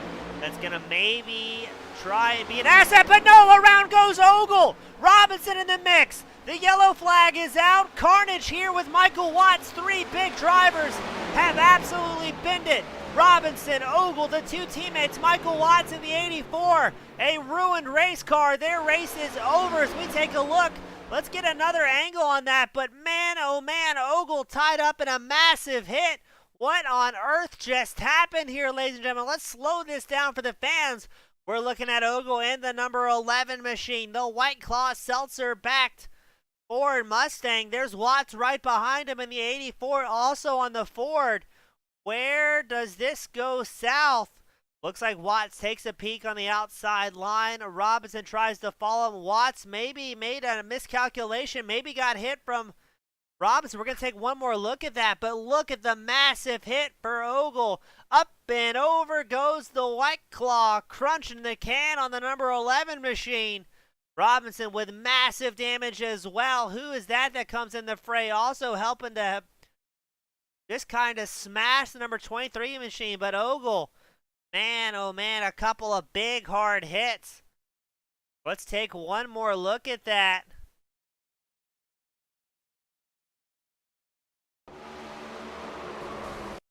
I'm not quite sure what happened, if Watts got pushed.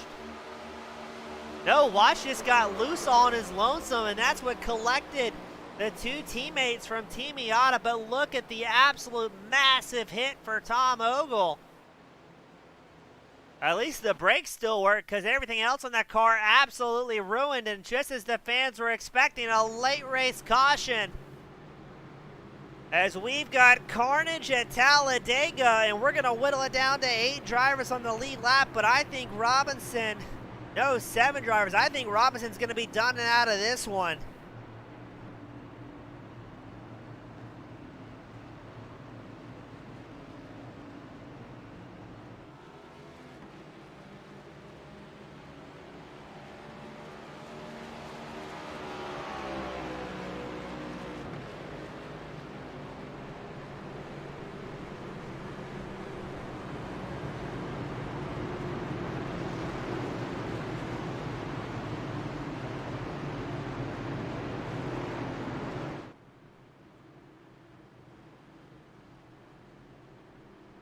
Oh, Richard Meyer having a good point here.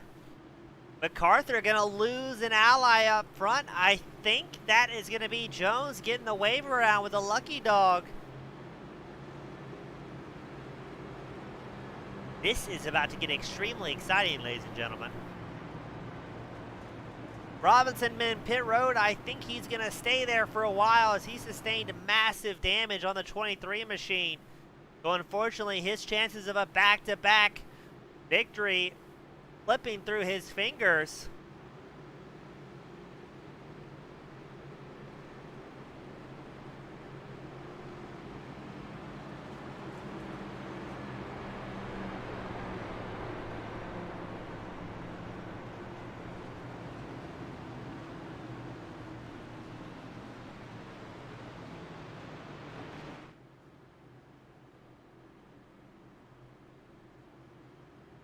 So it's going to be about 8 laps left to go, maybe 9 laps for the, what could be, I can't emphasize that enough, the final restart of the evening. We've got 7 drivers on the lead lap.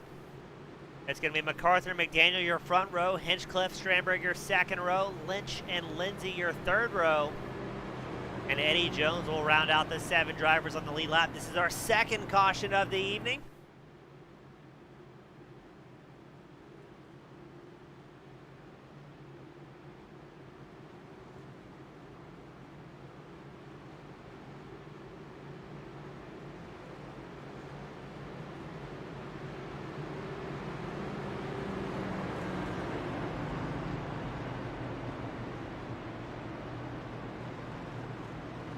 Now 7 drivers on the lead lap is still the perfect number to cause some mayhem at the end,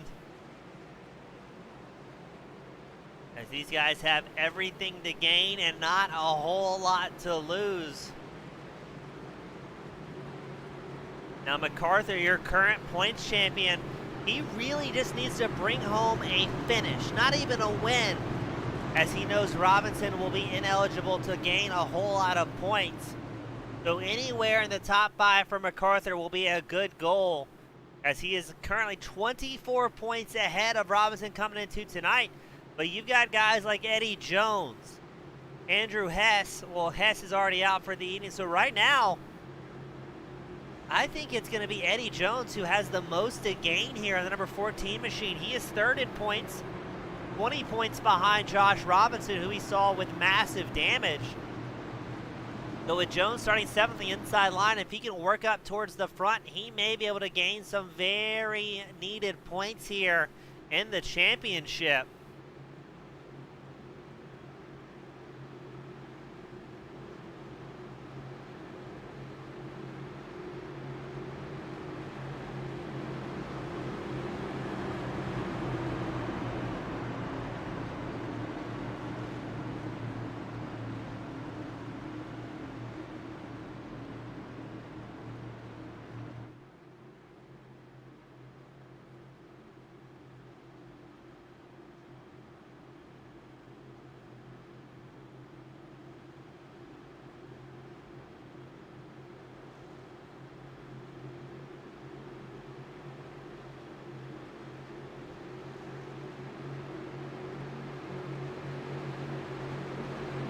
Let's get ready to go racing for what could be the final restart of the evening here at Talladega for the Metro Ford Cup Series.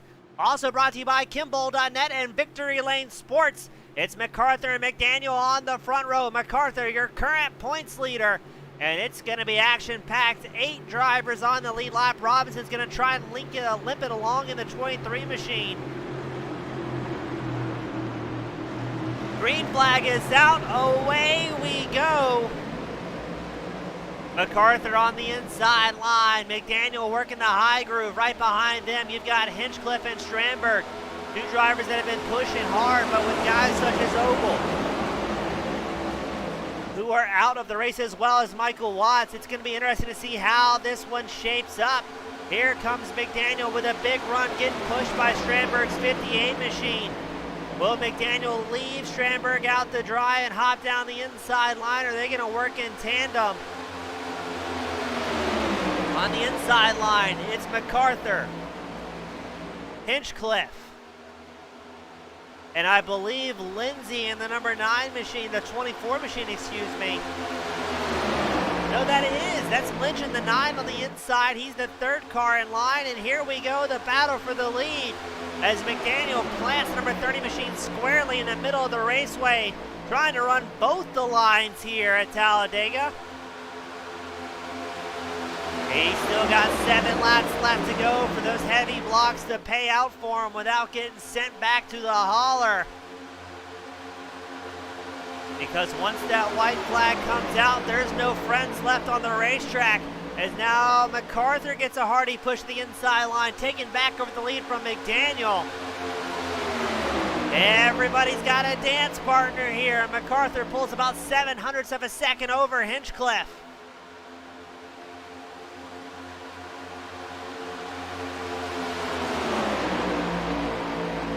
McArthur currently our most winningest driver so far of the 2022 Metro Ford Cup Series.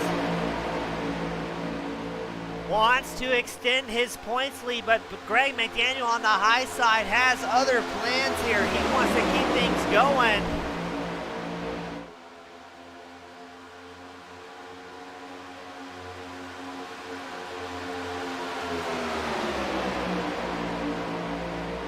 McDaniel with a massive run on the outside line, still not dropping down in front of McArthur. McArthur squeezing back up there with the help of Hinchcliffe. It's still anybody's guess with 6 laps left to go. Who's it going to be? And look at that. I think that was Jones we just saw working the high line, making it 3 wide. Yes, it is. Jones just doing whatever it takes to get up there and salvage some points.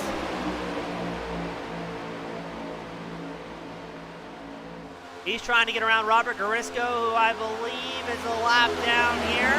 3 wide here at Dega. The party getting started.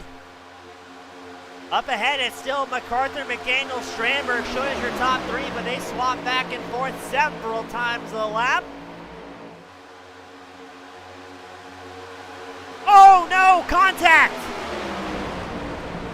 That was Brian Lindsay, gets absolutely smashed by Greg McDaniel, and away we go. Robert Garisco tied up in that one. More carnage yet to come. Michael Dow off track. What just happened here?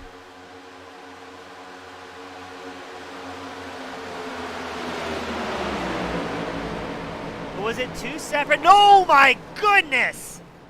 Robert Garisco didn't see that one coming. What a violent hit after Greg McDaniel went off on track. Look at this violence, ladies and gentlemen. McDaniel trying to get it slowed down, but he's going to come flying up into traffic, and a massive hit as Robert Garisco gets sent to the shadow realm off the right side of your screen. One more look for the fans at home, as that was just absolutely violent. McDaniel not able to get slowed down the grass, comes back up. Garisco just gets sent launching aside. Who was that upside down as well? Was that Mike Schrader perhaps? I've called a lot of replays here. That one may have been the most violent one I think I've ever seen. No, that's Eddie Jones. Oh, Jones. Such a likable guy, and let's go on board with Eddie Jones. Oh, didn't see it coming. Over and over she goes. Jones has hit the incident limit. He's actually broken the software. You know it's a good hit, ladies and gentlemen, when this broadcasting software crashes from it. So that's going to put us into green-white checker conditions, and the field going to get a whole lot smaller here at the end.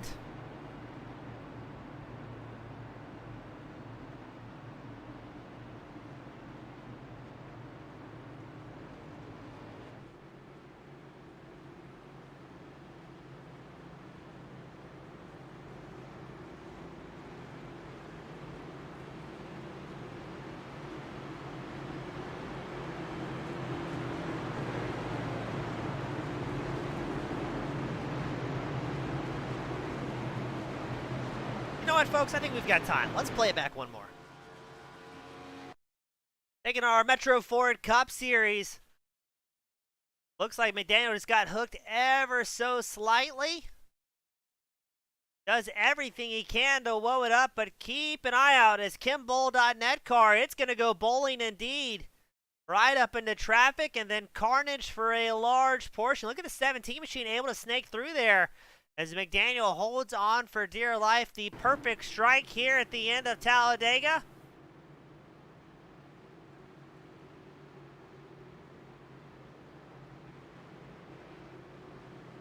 And yes, a good point from the fans. Robinson looks maybe able to salvage some points here as we show him fifth out on track.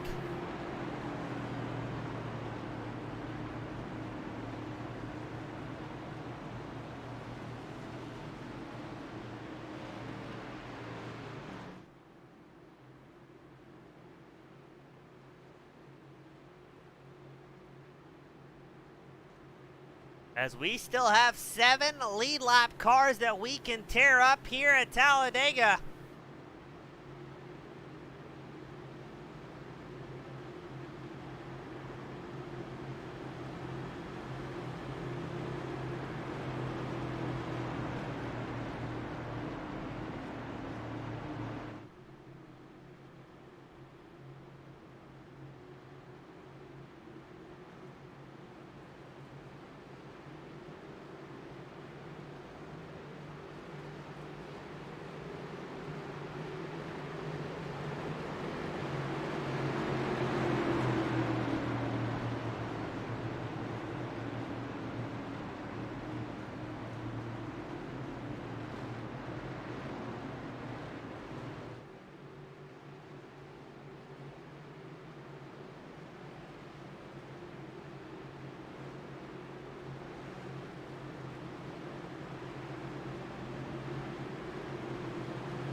How is this one going to shape out? It's going to be MacArthur and Strandberg on the front row, Lindsay and Lynch your second row, who I guess are getting a little bit of a gift here with the late race cautions.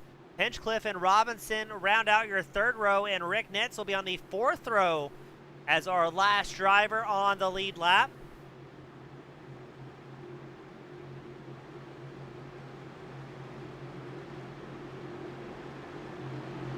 Hard Charger out on track. Jeff Light in the number 39 machine. He's up about 20 spots, 21 spots in 10th.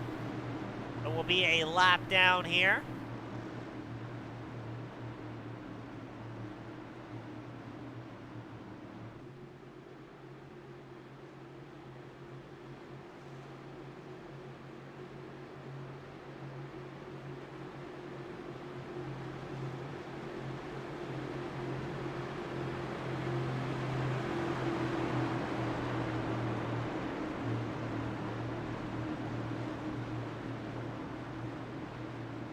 Be our first green-white checker attempt of the evening. We've got 2 attempts available. Let's see if our drivers can take the white flag without throwing away some more perfectly good race cars, if we still have some drivers that want to wad up some machinery. Pace car will be in this time by.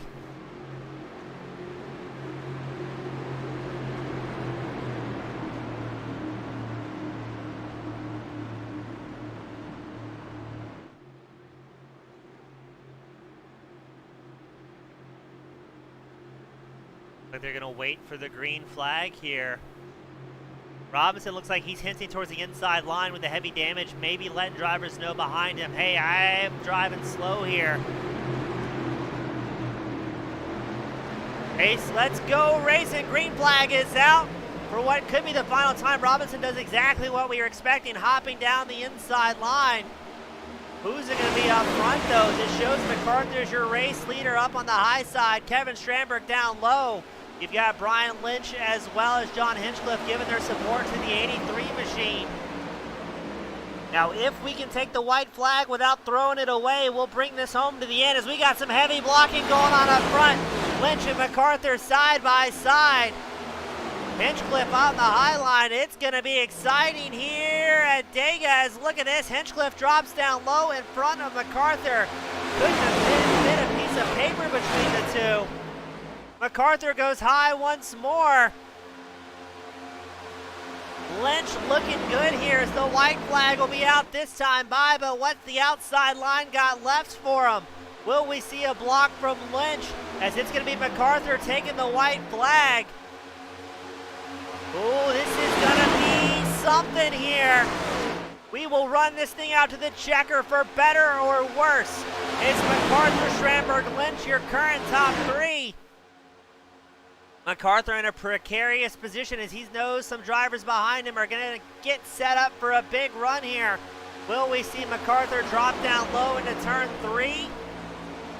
Or is he going to sit squarely in the middle of the 2 lines trying to keep the 58 machine behind him of Strandberg? Coming out of turn 4, anybody's guess what's about to happen here. McCarthy going to block for everything he's got, but here comes Kevin Strandberg on the high line. Who's it going to be at the line? It's going to be Kevin Strandberg, I believe, picking up the win. Yes, it is. Kevin Strandberg, Dwayne McCarthy, and Brian Lynch, your top 3 here at Talladega.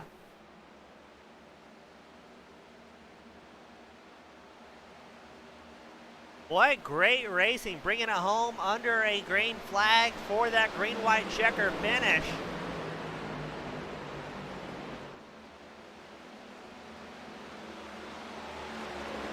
And I believe, I'm fairly certain, that is Kevin Strandberg's first win. Yes, it is. First win of the season for Kevin Strandberg. Even better, his first podium of the season.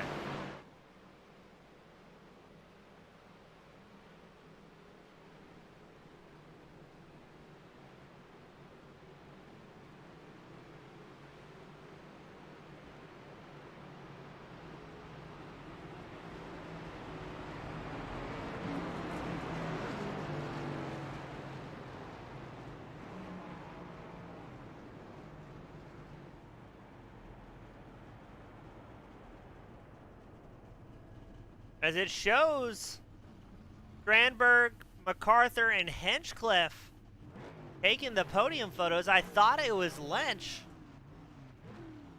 but I'm a little confused by their tactics there.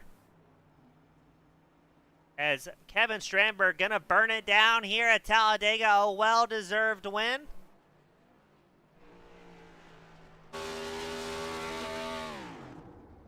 enjoying the limelight in the 58, smoking it down. Bit of a Polish victory lap.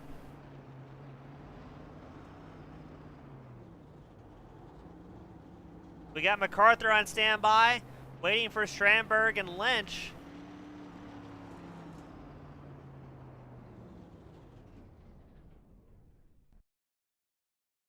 And what a great race amongst these guys. Relatively clean for a super speedway. And a whole lot of fun watching this thing.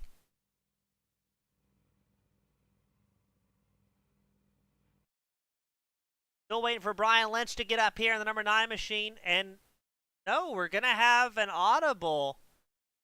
So we're joined first by John Hinchcliffe. John, for some reason, you may know what's going on. I show Lynch scored his third, but is there something else going on that we don't know about? No, it showed me scored as third, so I can't tell you. Well, interesting. Well, we're going to rock and roll with it. So congratulations on third, my friend, the number 50 machine. A green-white checker throwing a wrench in the end here, but still able to bring it home with a relatively clean race car.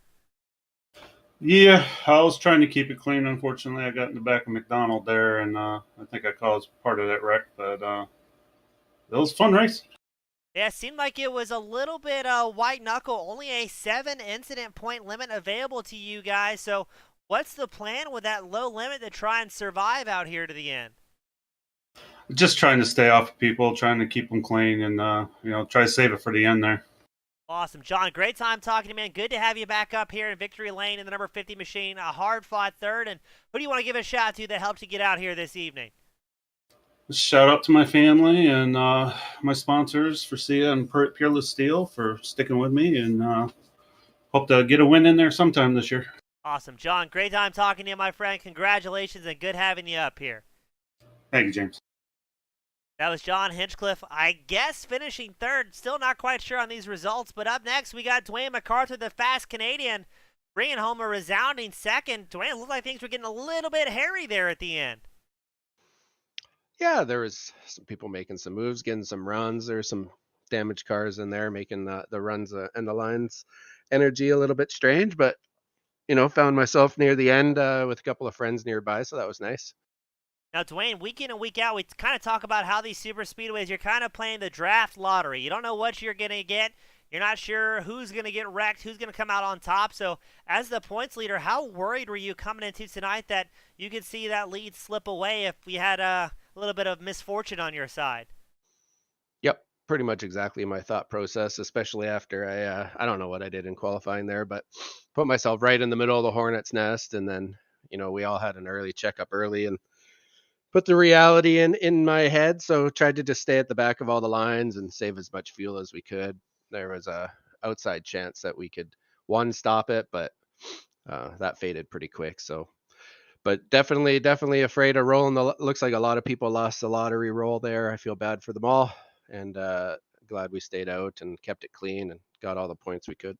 Awesome. Always a great time talking to you. Good to have you up here in second. I know it wasn't the win you're looking for, but hey, a great points day, all things considered. Who do you want to give a shout out to that helped you get up here in second this evening? Yeah, I just want to give a big shout out to Mr. Strandberg, who you're about to interview. That's his first OBRL win ever. He's a friend of mine there. We talk from time to time, and I was really happy to see him win. I didn't give it to him. He had to take it. He made the right moves, and that's always cool. And then a big shout out to our sponsor, Patrick Milligan, Metro Ford Chicago, emetroford.com, always, and then victorylanesports.com and kimball.net. So big thanks to everybody for coming out, for you putting on the show, and I'll take a second place at Talladega and move on to the other tracks any day. Awesome. Dwayne, always a great time talking to my friend. Glad you're up here in the booth once more, and hope to see you up here more throughout the season. We'll be seeing you. Thanks, James. Thank you, sir. That was Dwayne McCarthy, the fast Canadian, bringing home second. But up next, the man of the hour, Kevin Strandberg, with your first Metro Ford Cup Series win. Welcome to the top spot, my friend. Oh, thanks, James. That was intense.